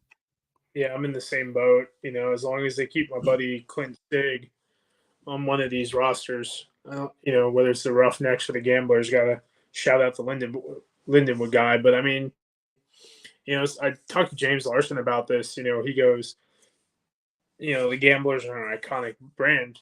And he was talking to the end zone about it. And I go, okay, name someone other than Jim Kelly with the Gamblers. And he was like, you got me. And I was like, yeah, I know. Because it's just Twitter talk. I was like, yeah, you got some guys who know Mouse Davis and what. Right. Yeah, I mean, like that's like real football nerd stuff, So it's like I get, Jim Kelly's no slouch by any means, and people know who he is. Yeah, but like at the same time, it's like, I mean, name some backup Roughnecks. Don't even name PJ. You can name more Roughnecks than you could, gamblers. It's the truth. And like a lot of, like, I don't know how old James is, but and it doesn't mean just because you're younger that you're not a historian and you don't go into the past. I mean, I did that, I wasn't alive for Joe Namath and all that, winning the Super Bowl. So, you do embrace the past and study it. And that's a good thing to do for sure. But like a big thing with the USFL, and it's not to anybody's surprise, and we didn't really get into this, but the whole meeting with the Army military recruitment, a lot of that is, they're trying to get that huge sponsorship. And what the XFL's 18 to 49 demo, which was fantastic. That's something that the USFL really didn't have on their side. Their numbers tend to skew older, and the desired key demo is 18 to 49. So they're trying to sell that. We'll see how that works out, because these leagues need sponsorship, and that's a big selling point, which I guess it's not going to be the XFL anymore, which is weird. So anyhow, but the whole gamblers thing, I think it's awesome. I love the nostalgia. I like the players on their current team. I like the colors. I like the uniforms. Mark Thompson's very unique, but he's very talented. So it's like, what was that, Pat? They released Terry Wilson, the Kentucky kid. He was their best quarterback. They got curious move. Yeah. They bring inside the 5 pick. Yeah, so I would, if it was up to me, and you're gonna have the Houston market, like I said, hey, spring for a 9th team. Why not just have the Gamblers and the Roughnecks both in this league? Let them both play in Houston, wherever they play. I heard Rice is out though. I know Rice Stadium's been rumored as one of the places, and theoretically, if you're looking to save money, Houston could play in any one of the Texas locations, San Antonio or Arlington or whatever, for a year anyway. But I'm hearing Rice won't be the stadium. That if Houston, in fact, plays in their market. But I wouldn't mind seeing the Gamblers and the Roughnecks in the league, but I know that's not happening. There's a lot of stuff that I would like to see happen that isn't happening. Understood, fellas. I just wanted to share that with you. He worked pretty hard on it, and I'm thinking it was awesome. It was awesome. It was awesome work. But yeah, I mean, my dog in the fight is I want Houston to stay. I'll be honest with you. I need it. That's where everything started for me, man. Looking back. There's some good memories there from last year, and I really hope it comes across. But either way, I'm going to support the league personally. We didn't want to just argue our points and our opinions from what we think. We really wanted to produce some kind of information that really makes sense for why we think that. And so I think that's what he did there. And he commented in here. He was talking about his favorite teams, Renegades and Defenders all the way. Then he said the championship was hard for me. That was a tough one. It was like you see that throughout sports, like the hot team that has a great regular season, they end up meeting the hot team in the playoffs that goes on a run, and then they lose. And so that was a tough one for the Defenders to lose to the Renegades. Yes, sir. So I mean, I'm going to move on from this, but like I said, I just wanted to share it, guys, see what you thought. And basically having everybody on tonight, I know it gets some eyes on it as well. So I got 2 more questions, and then we'll get to fan questions. I'm not going to ask you 25 fan questions, so we'll kind of pick and choose once we get to that point. And some of these will be answered in the next 2 points. But, I mean, what's some major implications for both leagues? And let's start with the positives, because I already know the negative. So, Mike, if you just want to go from there. You got it. Major implications? You're saying like major positives or anything that needs to be noted? So if we got some positives, so in terms of both are merging, we're going to have better gameplay. That's a positive. Both are merging, and we're going to cut teams. That's a negative. So I'm just curious if on you guys and in your opinions, what you think those may be, or what we may come across as the merger officially happens? I think exposure has a chance to be better. I know NBC's out of the mix, which is of no surprise to me.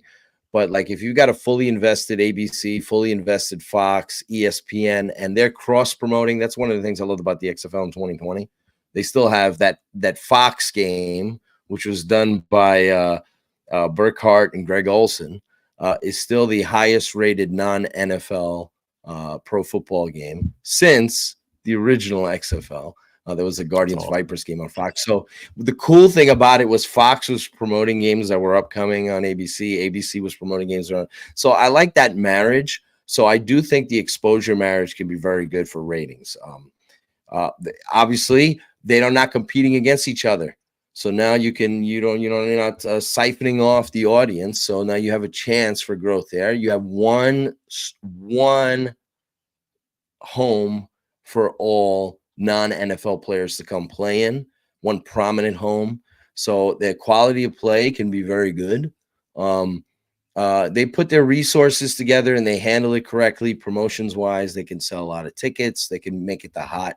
It's going to take time to push that UFL brand though, if you're eliminating the XFL and the USFL. So those are the major positives I see: exposure, talent, pooling their resources together. And so that's some of the major negative is obviously the short term, hopefully it's not long term, loss of jobs. You go from 16 pro football teams into space to 8. So those are the negatives that I see. Understood. Pat, what you think, man? I mean, in the end, as long as they have this league continuing to go and to continuing to employ, these guys who needed the opportunity, that's my biggest win. Unfortunately, it is still the biggest loss is we're cutting those opportunities in half. I mean, There we go. We're back. What was the last thing you heard? Potential opportunities being cut. Yeah, I mean, cut in half.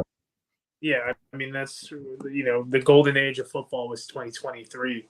You had 16 teams going for what 25 weeks or something like that, 26 weeks over the span of one calendar year. It doesn't get much better than that. I don't think next year with the fan-controlled football league and the UFL, along with the AFL, the elemental PFL, the IFL, the CIF, I don't think it's going to get my back in this year did. Like some of us who covered both teams did multiple reports every week, and then that week 8 to week 8 of the XFL when the USFL started to week 5 of the USFL, man, that was a lot of content engagement, a lot of previews. That was a lot of me writing about Josh Love, if he can take care of the football and trust his tight ends running those seam routes, if they can just hit the seam routes, and Reggie Corbin isn't that good. There's a lot of that. But I love it. Yeah. So I mean, in terms of is that all your positives and negatives there, Pat, and implications? I mean, I'm optimistically cautious. I think like everyone else, I just, there's been a lot of speculation and everything going on. I'm just kind of at the point where it's like, let's do the damn thing. I'm waiting for Stolly to send me an email saying, hey man, this is our first Zoom, get Greg Palmero, Andy Carroll and the boys back on it. And maybe, Sam Acho and Stormy Buna, I can't say her last name, are on there as well with the random people from Alabama who used to come on our Zooms and talk with Coach back if AJ comes back. The Birmingham Inquirer or the Mobile Inquirer. Mark Nelson said negative is both leagues may be giving up their established brands to downgrade to UFL or something else. That's something earlier, like granted the Generals are gone this year, but is it if they were to come back in 2025, DeAndre Johnson, so the quarterback throws those 900 yards, do we get that graphic that says DeAndre Johnson, New Jersey Generals, all-time passing leader? The kid from the UFM media situation that they got, the Mullers kid, he brought up some records that were in, a couple months ago that were within reach of the new season as well, that, current Mullers players were within a season, a 10-game season brand of it. Obviously the Mullers look to be on the outside looking in on this, but, I think those graphics, I think they stepped their graphic game up a little bit, adding in the old and the new and whatnot for their statistical standpoints. Like, you got to think these leagues are now, or the USFL is going into their, games 21 through 30 of these franchises, like Darius Victor, over 1,000 yards in the USFL alone. A couple of these other guys, Victor being one of them, AAF, XFL 2020, 2 seasons in the USFL, getting up to that 2,000 yard mark. This is crazy times to have statistics for over, if you get goofy, I count the 2021 spring league, Luis Perez coming up on probably 7,000, yards. I think he's at 5,500. It's crazy times, man. Yeah, there's no doubt. Like losing the one of the big issues I have is loss of jobs. Obviously, losing these brands, like it's bold. Yep. It's pretty. I know they're doing an equal merger here, so you don't want to I guess have an XFL absorbing the USFL or a USFL absorbing. I think Matthew on one of your shows, I talked about the possibility, and I mentioned this elsewhere as well. If the XFL this iteration were to ever fold, you have to do everything within your power to make sure the Battlehawks and Defenders survive. Like whether that be the USFL getting them, the CFL, make sure that they don't leave this space. So I'm having a hard time. I wouldn't have done it this way, but I understand it's probably not feasible financially for them to do 16 teams. When does the season start? When does it end? And then, of course, the actual cost of all that.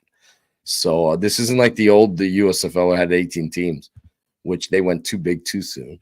But anyhow, but yes, I'm not sure that letting go of the USFL brand is a good move. And I don't think it is. And letting go of the XFL brand is a good move. And then Pat saying, Pat likes the history that's attached, the recent history that's attached to these players. And then you can add the old history too with the USFL records, with the Generals and Showboats and whatever. And so, they getting behind a whole new brand. So it's not, this is bold. Everything they're doing here is bold, and there's no question. I didn't see the need for it. Like, for me, I would have a USFL side and XFL side, interconference, like 2 conferences, but maybe you can't have 2 conferences with only 8 teams, I suppose. I don't know, maybe 2 divisions, but I wouldn't have gotten rid of the brands. I would have kept the brands. And then you can just at the whole ball of wax at the end could be the United Football League Championship when you have the XFL champion, USFL champion meet. And then, so you can share rules. You can do interconference games. You can do all that.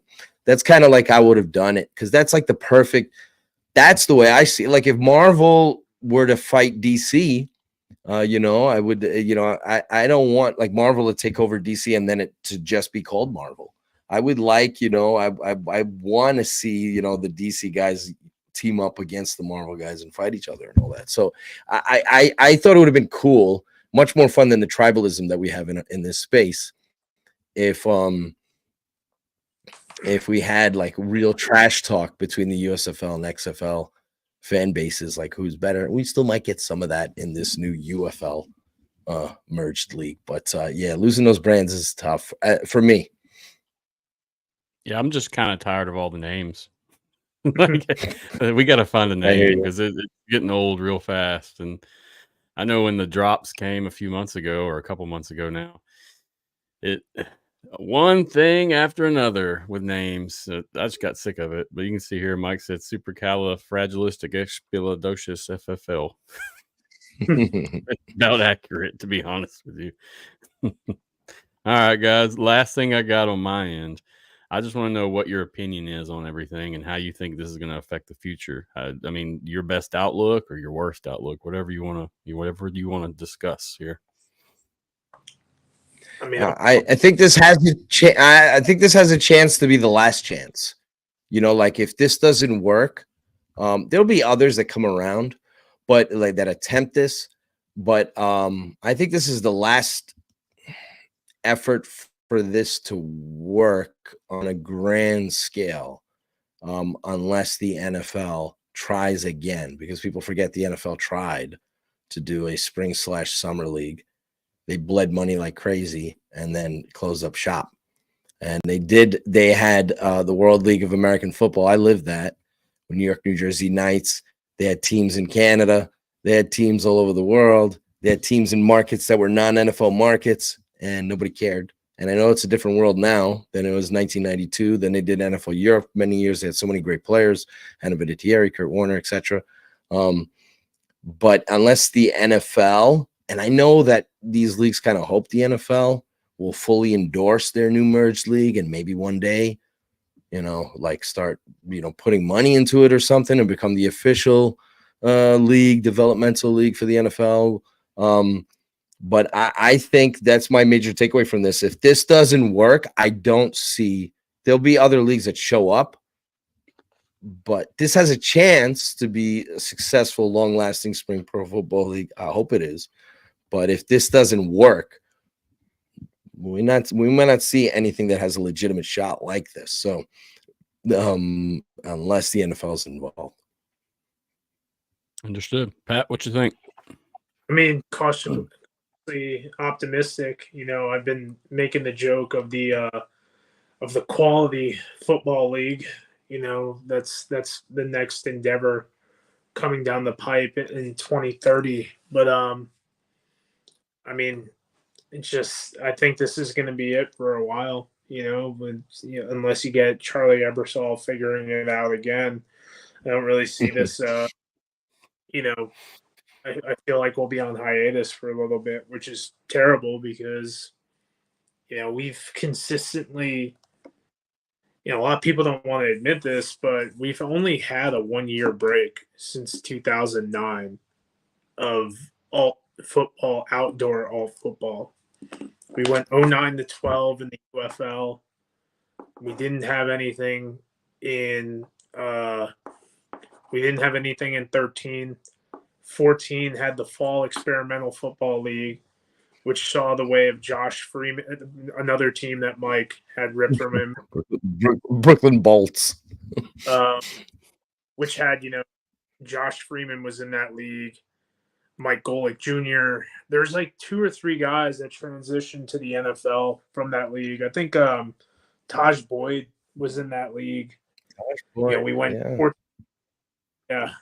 Jake Heaps, who's Russell Wilson's trainer, was in that league. We trained from that to Brian Woods' spring league. You know, starting out of Westlake High School or Lake Travis High School in Austin, Texas. You know, to the AAF, to 2020 XFL, to the Fox's spring league in 21, to USFL, to, so I mean, you know, we're going on, you know, years upon years of these leagues existing and thriving to an extent, entertaining, you know, people. And I mean, it's going to be, you know, people don't realize how we've had these leagues, and these leagues continue to allow players to have a platform, you know, not only to go to the NFL, but to like make a few dollars on the social media side, you know? Yeah, there's been quite a few guys that take off on socials, like Kurt Benkart. You know, he does a lot on socials now. Ben Kurt, I don't know how much of the XFL helped him out, but I mean, yeah, that's true. That's true. Because they should have used him for that. You know, they should have used him to kind of benefit, you know, and eat off that a little bit. But sure. I mean, KJ Sales and destroying are good enough, I guess. I don't know. No comment.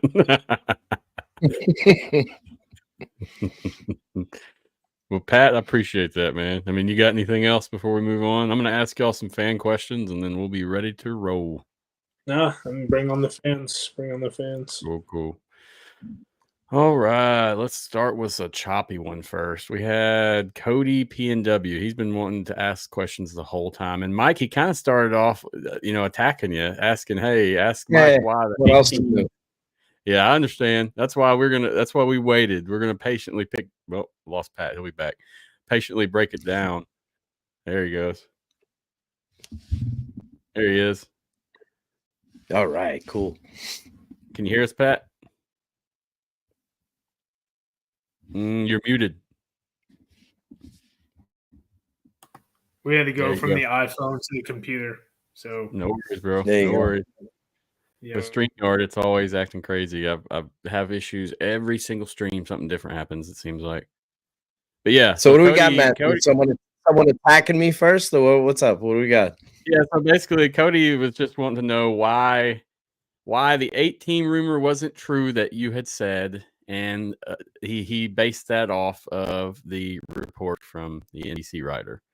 Well, Mike Florio did not dispute that there was going to be 8 teams.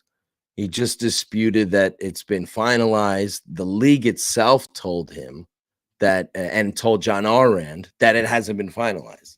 So it's not a rumor, because I'm the last guy who wants it to be 8 teams.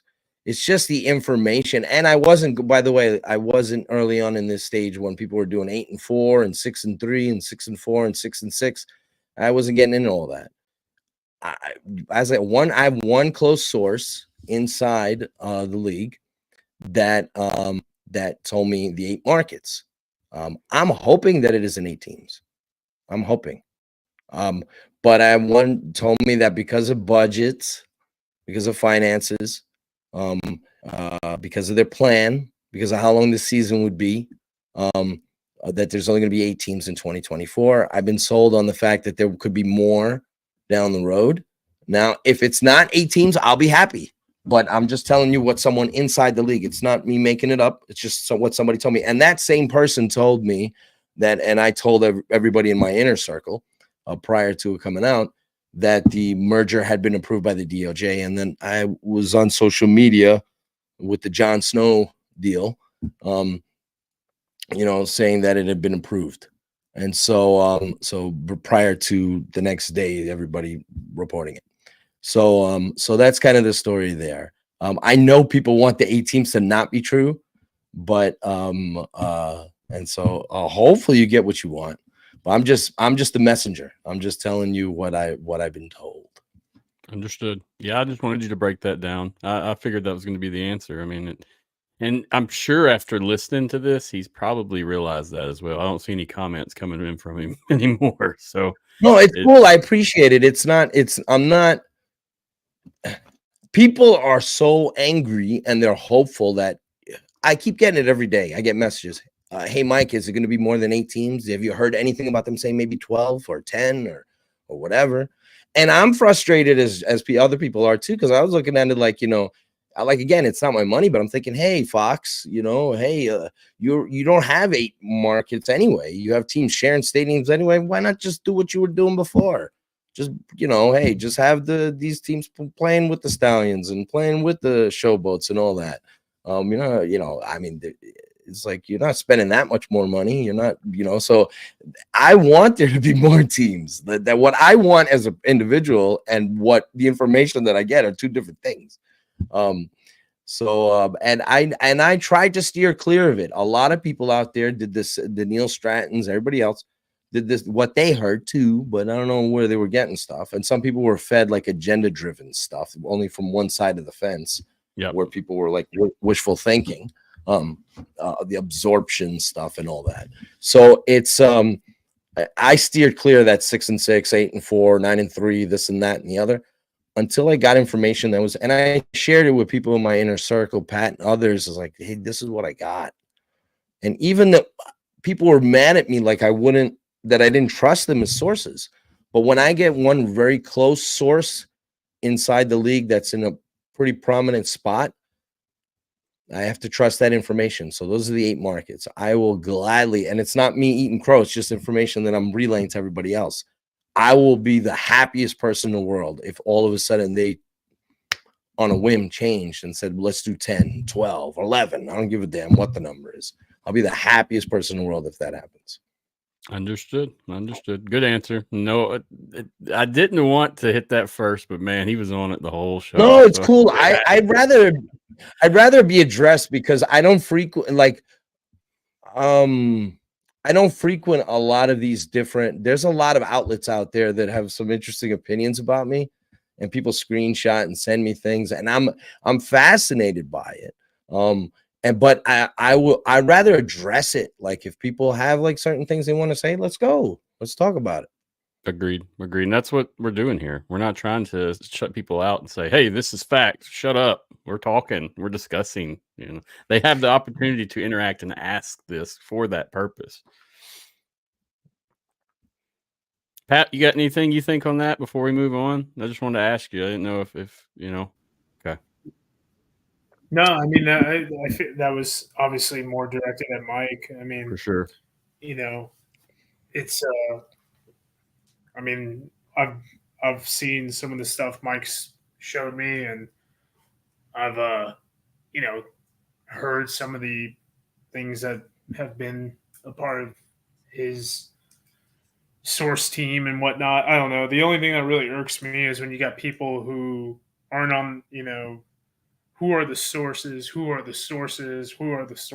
and I mean, dude, there was a couple of USFL signings that like I knew months out that they were going to happen from, you know, I do some work with their agents, and I mean, you know, I don't go out and, you know, because I don't need to be the first dude to tweet that like X player got signed and whatnot. I mean, like, it's just sometimes you just gotta respect the friendship or the professional relationship, you know, with that coach or that agent that you know, rather than just get like an extra 9 likes on Twitter or something like that, man.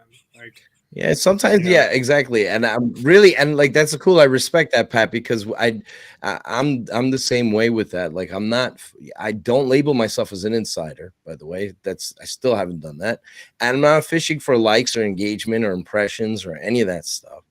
And a lot of the information that I get is off the record. So it's but I share with people that are close to me because the people that I trust, and so they know what the deal is. And when they say, where do they get these sources from? They don't realize that people are like in on conference calls that are getting direct emails that are sent to staff members, you know, from presidents and such. So they don't understand that it's not the night prior to when I said things were approved. I did it in a sneaky way because I didn't want to blow up the spot of the individual who gave me the information. But I wanted to do it like as like a fun little thing.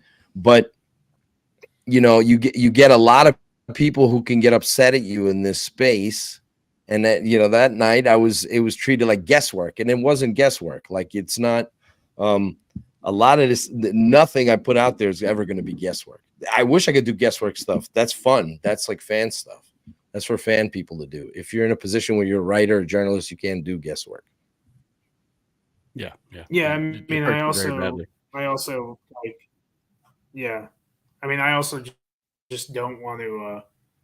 I rather hold the information and be right than, you know, put it out and be wrong. Like be 100%. You know, I don't.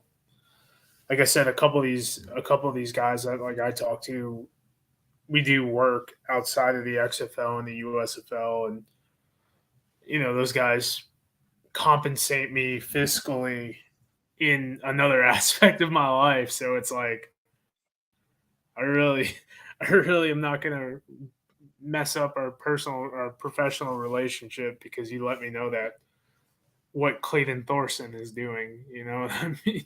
Much respect to Clayton, but you know, it's just it's not worth it on some aspects. Understood.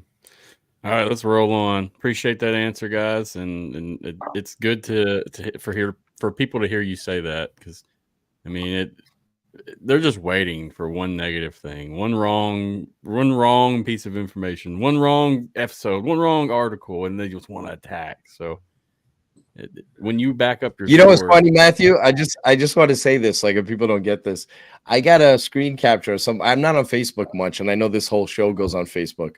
I'm not on Facebook at all, but I had somebody screen capture. They were saying that Mike Mitchell's saying this whole thing's been approved by the DOJ, but it's not on their website. How would he know that? And then one of the comments on the Facebook was that I have mansions, I wish, like that I had like mansions and jets and all this stuff that I'm using the public for information. I couldn't even believe that was the narrative. That I'm visit, please? So I was like, what? So it's like, but it's just funny what people will come up with, it's just like, but it's just, anyhow, it's just the space. This space is unique. This space is unique. Very much so. XFL Mike G said, do you think once the merger is completed, it'll be easier to attract investors? That's their hope. That's a very good question by Mike. I don't think so, but I think I think you got to prove the product. I think you got to prove the product to them. Like at this, you got to prove it. That's the thing with the USFL. They thought like their first season in 2022 was almost like a trumped up infomercial to rope in investors and owners. And then it didn't really kind of work out. And then, so that's what they were hoping to get an owner, someone to buy the Stallions, someone to buy, so but they didn't get that at this point. And Redbird's hoping this for the same thing for investors. Like we started off this conversation, both entities have hired big time firms to rope in investors and or get owners, and they're gonna have to prove the product. They think they have a better chance of selling off these franchises under this new merged league because it didn't work out so far for them. Got a comment here. Foosball fan said they can't even get investors to buy one franchise, yet people are hazing ownership for buying only 8. Gift horse may have an ugly mouth, so be it. I get what foosball fan is saying. Yeah, I get what foosball's fans getting at, getting there. You can't, you can't expect you can't expect them to have a 20-team league if they're struggling to do an 18 thing. I get it. All right, let's move on. Pat, did you have anything on that? Yeah, I mean, you gotta find Worldwide Technologies, Stiefel. In St. Louis, in DC, you get like a Kevin Durant, someone local DMV. I mean, something that really irks me is you had, Diddy years ago when he wanted to buy the Panthers and was talking all this trash about, he kind of made it more of a political statement. And it's like, man, you got well, at the time, 16 franchises you could buy right now. Go do it, dude. You got the money. Some people complain, but I think personally you got to get like, this is gonna sound crazy, but you got to get like a guy like Gronk to buy one of these. A guy, hell, Mr. Beast would be. That's big, yeah. Like, you get Mr. Beast to buy, like, I just bought a football team. He makes a video on it. Like, the kid gets hundreds of millions of views.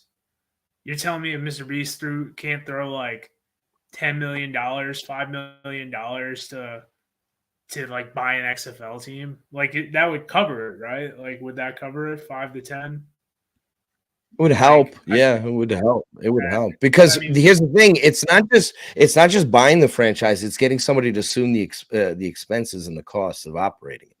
So it's that's the thing. Like that's what the goal is like somebody buys the Stallions for whatever they're pricing at, and then that individual pays the players and pays for the travel and pays for all that. But that's hard to get owners. That's not as easy as people think it is. And then if you do get owners, you want good ones. because you often get guys who are can't wait to own their own pro football franchise, and then 5 minutes into it go, what the hell have I gotten myself into? I got to get the hell out of this. I didn't realize how damn expensive this was. It's not as fun as I thought it would be. That's what happened to the USFL back in the day. They had so many bad owners. The crazy guy, that everybody dislikes, Trump, he paid the bills. His players loved him, and they love him to this day. Herschel Walker, Doug Flutie, all those guys, they swear by him. They think he's the greatest human being that ever lived. But there's a bunch of owners in that league that players were so upset that they were going to their house with guns to get their money and all that kind of stuff. Owners were swapping franchises and doing all kinds of crazy stuff in that league. So I know there's a certain narrative that's out there. So it's not easy to get good ownership. That's their goal don't make no mistake. That's the goal of Fox. That's why they have a shared interest in this. That's the goal of Fox. That's the goal of Redbird, is to try to drum up investors. They think maybe they can make this a hotter property.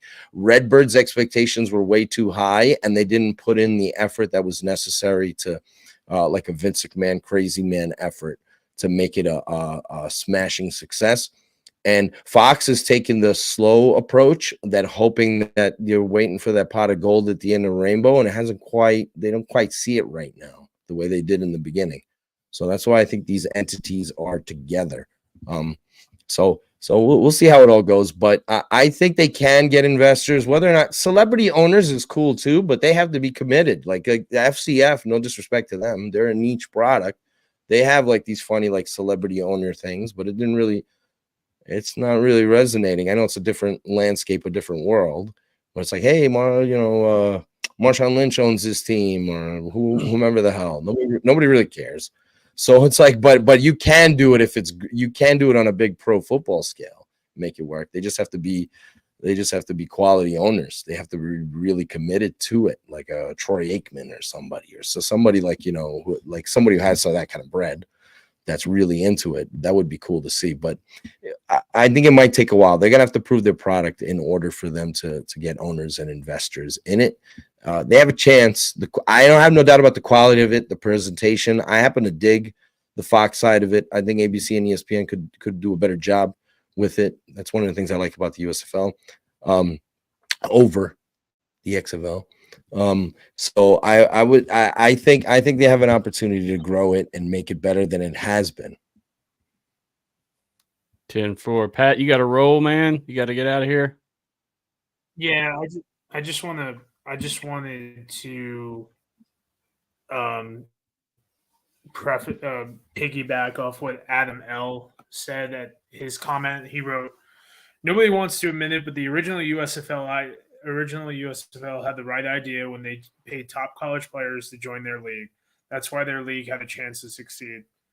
Well, and Foosball Fan says, and ultimately why it failed. Well, there was a couple of reasons, obviously, trying to compete against the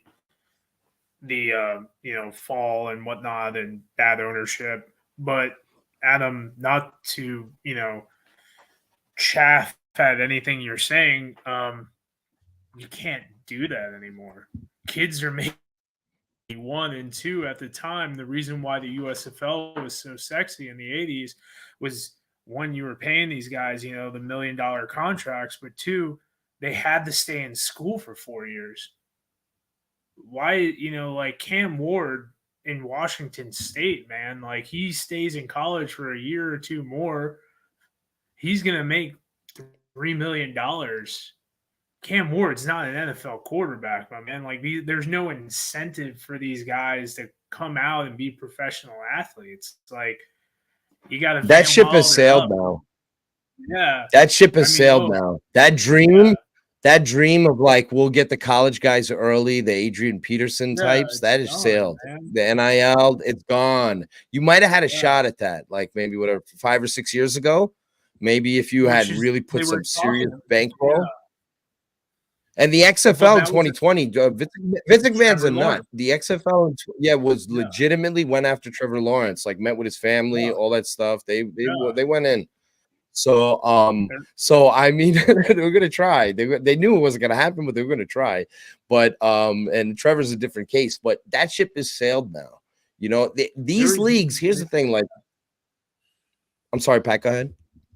There is no incentive for a college football player to come to come early out of college. This is going to be a journey. There's no incentive for a college football player to come early out of college to come sign with an XFL or USFL team if they still have eligibility and they have the ability to play at an FCS or an FBS school. Now, if you're like Harrison Frost, who's out of West Georgia, which is a Division II school, and his NIL check is about $1,900. Adam, come on, man. No, you guys are being silly. This is upsetting me because I literally used the example of Cam Ward. Like, oh my God, dude. He said if that were true, listen, no college player. I'll say this about Adam's point. If you're one of the football ops guys in this league, you should still try to try to find the hidden gems in college, to try to see if you can try to press 600 pounds, but doesn't mean it's a smart thing to do. I hear what you're saying. But you're not gonna entice. Yeah, I agree, Pat. I'm with you. I get where Adam's going, but I get where he's going. Yeah, but I don't think we it'd be cool to have Cam Ward or even De'Aaron King. We sped his development up. Obviously he got there anyway, but De'Aaron King would have made millions of dollars with NIL and whatnot. Look at what his NFL career is. He spent 1 week on an NFL practice squad, and you know what he did? He was Lamar Jackson for the Panthers when they played the Ravens that week. And as soon as the Ravens were gone, he was gone. That's what Cam Ward's going to do. That's what these other quarterbacks, Graham Mertz, all these guys, Kyle McCord, and then they'll just be known as the Ohio State quarterback and whatnot, man. Like, don't waste my time with that, buddy. I'm sorry, but no, there's the incentive to stay in college. Because what is it? The 1% of FBS guys go to the NFL and whatnot. It's milk that. Yeah, less than 2%. Yeah, less than 2% of all college football players make it to the NFL. Yeah, now you got your Kenny Robinsons and whatnot, but that was a different time too. And he still got drafted. He was going to up his income and his draft stock because guess what? Cool. He was going to go $70,000 from the XFL before the pandemic, and then up your draft stock. Took him from being a UDFA to your 5th round pick, and the guy's made over $3 million in the NFL. That was cool as hell. To have an actual XFL player get drafted by an NFL team, that was really cool as hell. And it was a great story. Either family adversity, parent with cancer, all that. That was very cool. What he did and what he's accomplished so far, and he's looks like he's going to be in this league again with the Stallions. So, but we'll see how that goes. Him and Gary Jennings. But guys, I'm going to get out of here. Thank you guys for having me on tonight, man. Hey, Pat, we definitely been on for very long. Thanks, Pat, bro, for coming on. Thank you, sir. Appreciate it greatly. Reach out anytime. I'll share all your socials and stuff in the show notes. Easily clickable, just like last time. Thank you, sir. Thank you, man. Appreciate your time. All right. Appreciate a few more questions. Yeah, let's do 2 or 3 more, man. Then we're gonna hop off. This is a long one for sure. I gotta go to the bathroom. I gotta pee like a racehorse. All right, so let's go with this one right here. Could the new league potentially open itself up to lawsuits? Example, coaches that get laid off that turn down other opportunities. I think there's a possibility that you could see some lawsuits. It's hard though. I don't know if you have a leg to stand on with that. It's like, you could try to fight it, and there's going to be definitely a lot of rancor, a lot of people that are upset about losing their jobs, being strung along. Some people that, who've just signed letters of intent to, for example, to be with the Vipers and then they're not in, or people who signed on with the Generals or the Stars or any of these teams that are not going to be a part of this merged league in 2024. I'm sure you can attempt it, but I don't know if people have a legal leg to stand on with that. It's just unfortunate. But, there's just going to be some people out of the mix here that just end up with a short end of the stick, unfortunately. Yes, sir. Just curious what you thought about that as well. That's Let's move on good to question. another one. What is the impact that the Seattle market and the repercussions of the league moving from that city? Oof. Well, it's going to be now. They might do where pressing pause and the Dragons are coming back.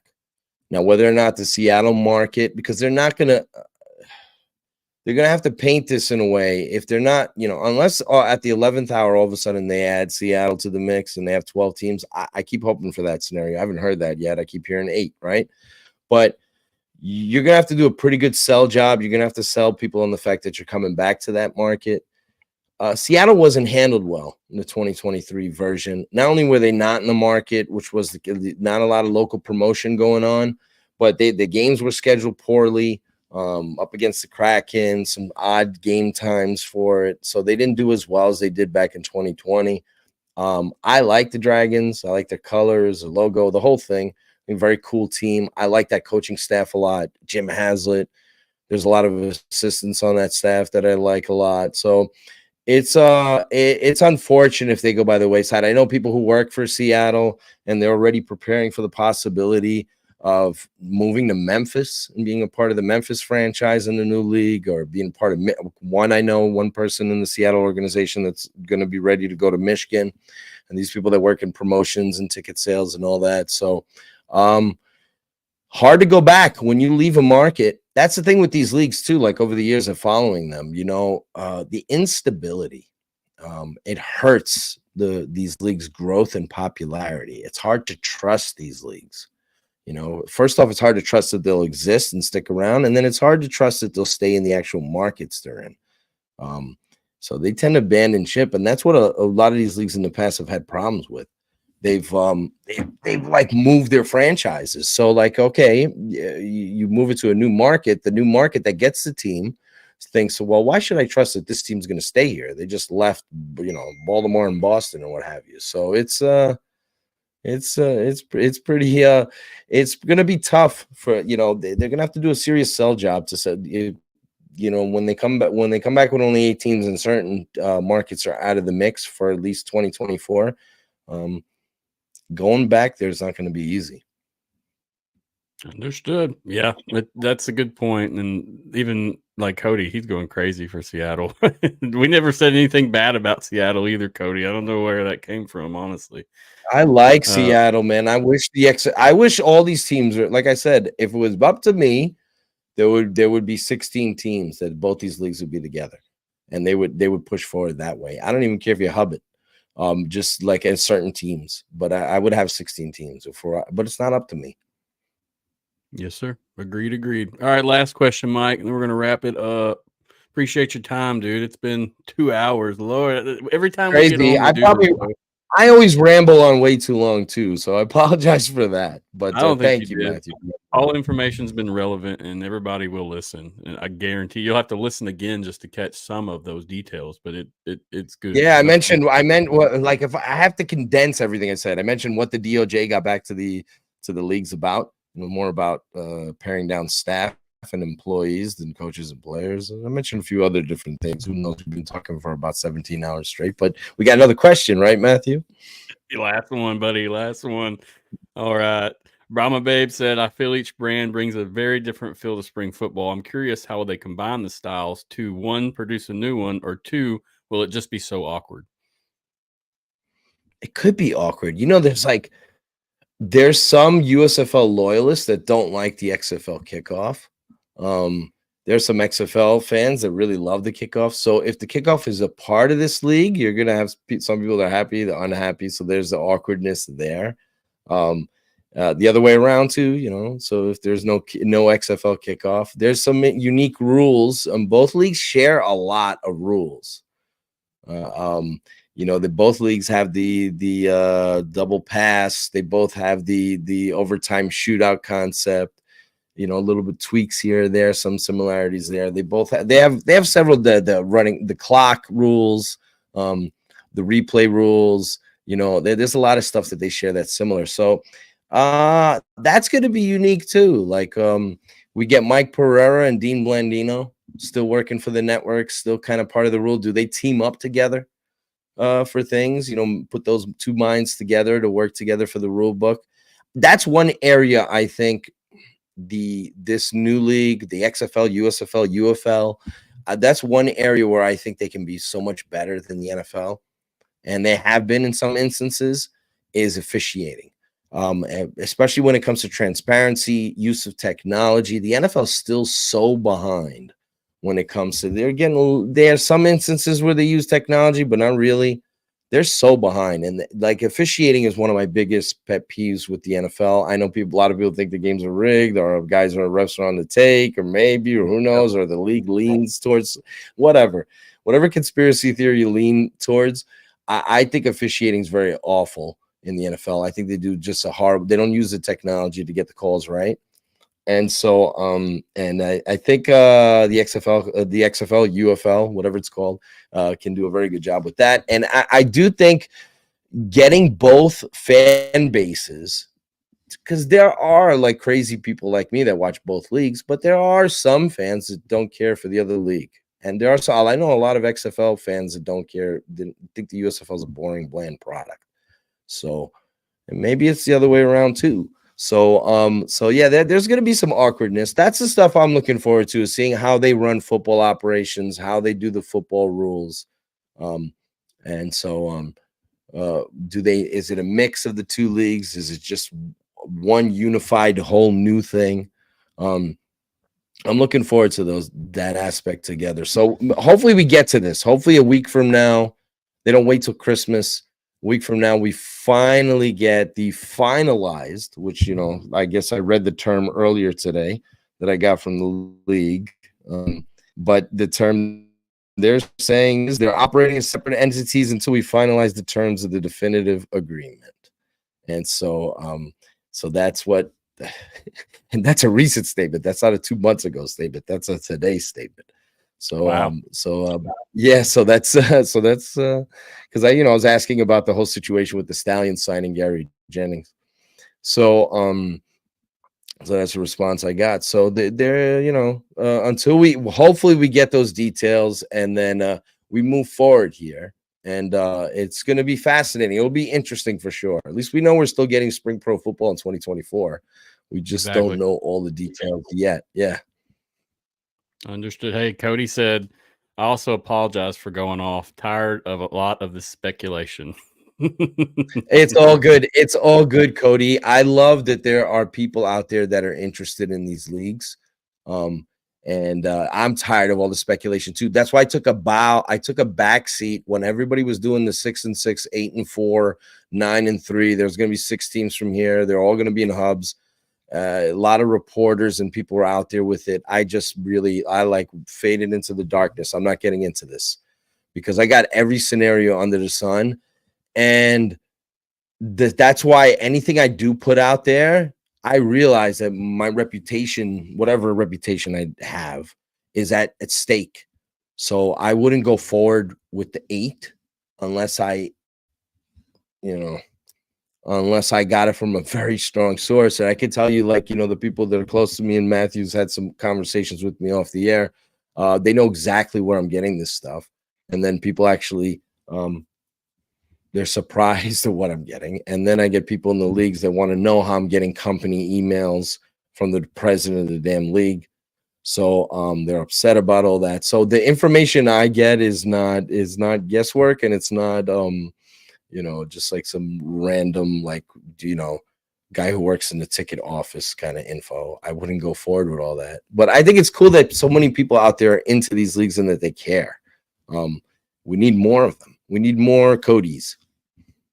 Agreed. Keep it civil, but definitely care. You're going to have some emotions if you care about something. There's no way around that. That's just life. It's cool going off, and I like debating stuff. But debating is one thing, but being toxic or being super negative, you can't really get much of a conversation out of that. And I'm being a little negative. Look, I'm being negative too. I'm not selling this merger. Like at the beginning when they announced the intent to merge or whatever, I was so excited. I was like, I'm so down for this. I can't wait. I think this is awesome. And then when you stop and take a breath back and you think about it and you go, oh man, this might not be exactly how I want it, and then you start thinking about it. It's not to say that it can't still be awesome. It's just like certain things you might have to give up in order for this to last longer. These leagues are surviving. They want to thrive. That's why they're doing this. That's why they're at the table doing this, because I don't think they can survive for much longer. And both sides, Fox and Redbird, want to thrive. They want to be like, they want to hit a grand slam. They want to hit a home run. They don't just want to get on base. That's what this tells me, this whole merger deal. Understood, sir. Mike, I appreciate you coming on, man. Seriously, another good round, another 2 hours of talking. It's always fun, man. You're always welcome. And I'll tell you, me and many others are just watching, waiting for your word on what's going on. So thank you for being vigilant and doing your job. Thank you. And like I said one last time, I heard Roughnecks are still going to be a part of this. So, and you make a lot of people happy with that comment. I promise. Yeah, and then I understand that might upset a lot of the gamblers, supporters out there. That's what sucks about all this, right? But I haven't heard otherwise. But I mean, maybe there's a compromise there, and the gamblers end up being part of it, with Wade Phillips as their head coach, which is awkward, I know. But that's from as of last night, as of conversations I had last night with people in the league, Houston's going to be, I can't see how you do the Houston team without Wade Phillips too. So, and all the AJ Smith, all that. So, we'll see how it goes. We're going to find out soon enough, I would say within a week. I think we by this time, late next week, we should have something. I think we're getting very close to it. You cannot afford to push this all the way. I know there's a lot of paperwork they need to do, a lot of stuff they need to finish up with.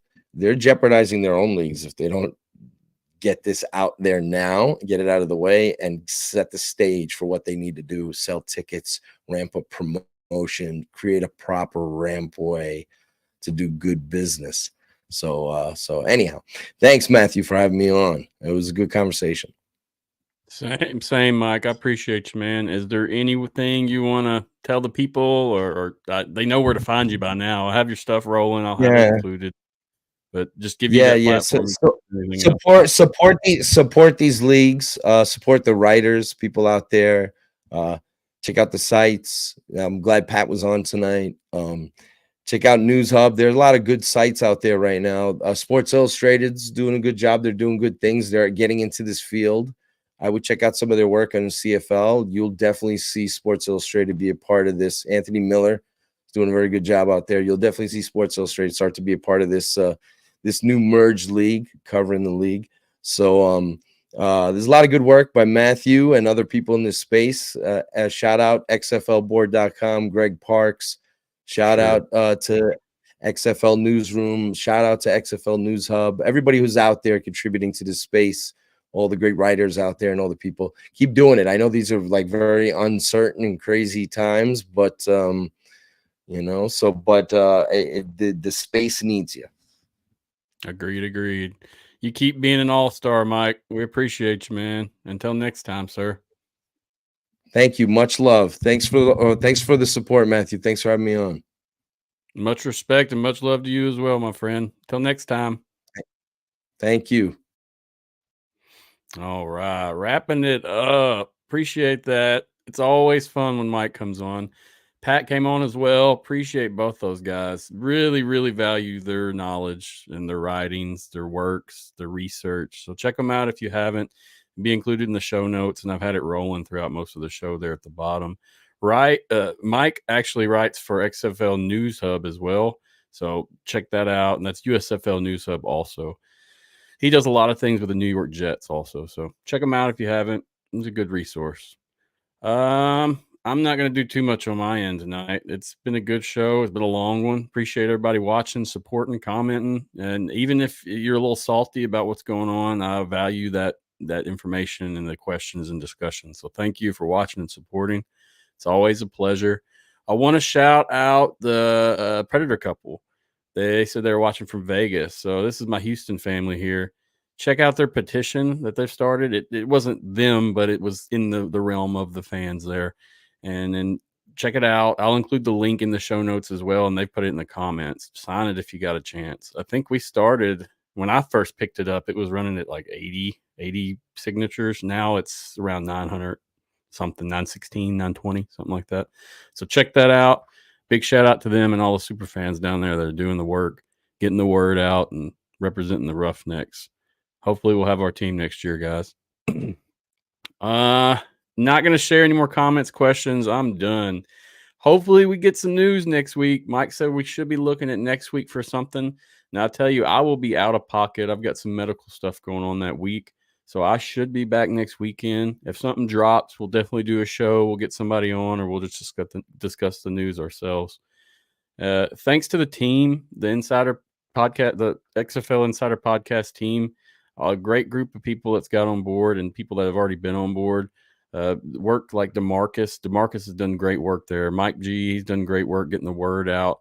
Brahma Babe supporting. I mean, Avion with all his posts on Twitter, X, whatever. All great people, man. Check them out. We're doing work here, and we got some things coming. It just takes so much time. I didn't really expect this to drop this week, so we had to drop everything to have these shows, and so picking it back up. But I will tell you, there will be some big things dropping soon with us, and I'm trying to get it done. It's just a lot for when you're doing the background stuff alone. It's stuff that I never understood. I had to really delve into deep. Appreciate Mike and Pat again. Thank you guys so much. Thank you to XFL for letting me cover the league. I appreciate everything. And thank you to XFL board for helping me out, getting me off my feet when we started this. And still, we have a good partnership there of trading content and just having discussions. And Mark Nelson is a great guy there at XFL board. So continue to check them out. Great riders there. It's always fun, guys, and it's a pleasure. And when you get in this community and see all the support that is there and all the people that are networking and discussing information, it really drives it home that this matters, and it needs to matter to all those that's involved. I know they have to make money, and that's a for sure thing, but we got to love our leagues. We got to love our teams, whether USFL, XFL, whatever. It is what it is. Thank you guys again for everything. Yesterday I had some audio issues, so the recording I did with the Gridiron crew was a little choppy. It used my computer microphone instead. It sounds decent, but that's not what we look for. So just noted that, as well as the ending got left off for some reason. So the episode just kind of quit. So my bad. StreamYard gets a little weird sometimes, especially when you're doing everything live. But in other news, I will let you guys know on socials what's going on in terms of the next episode and the expansion. And just pay attention, like, follow, and share, please. Like this episode, share it, follow us everywhere, please. Social media has gone up tremendously over the past 9-10 months, and we hope to keep growing it. That's what started this. But now the platform's the show. So really trying to just get it more out there. Thank you for everyone supporting, commenting, liking. Appreciate it. Look forward to the future and whatever happens in this crazy spring football world we're living in. Until next time, guys, I hope you have a good night. Stay safe and keep supporting your league, no matter which one it is. Peace out.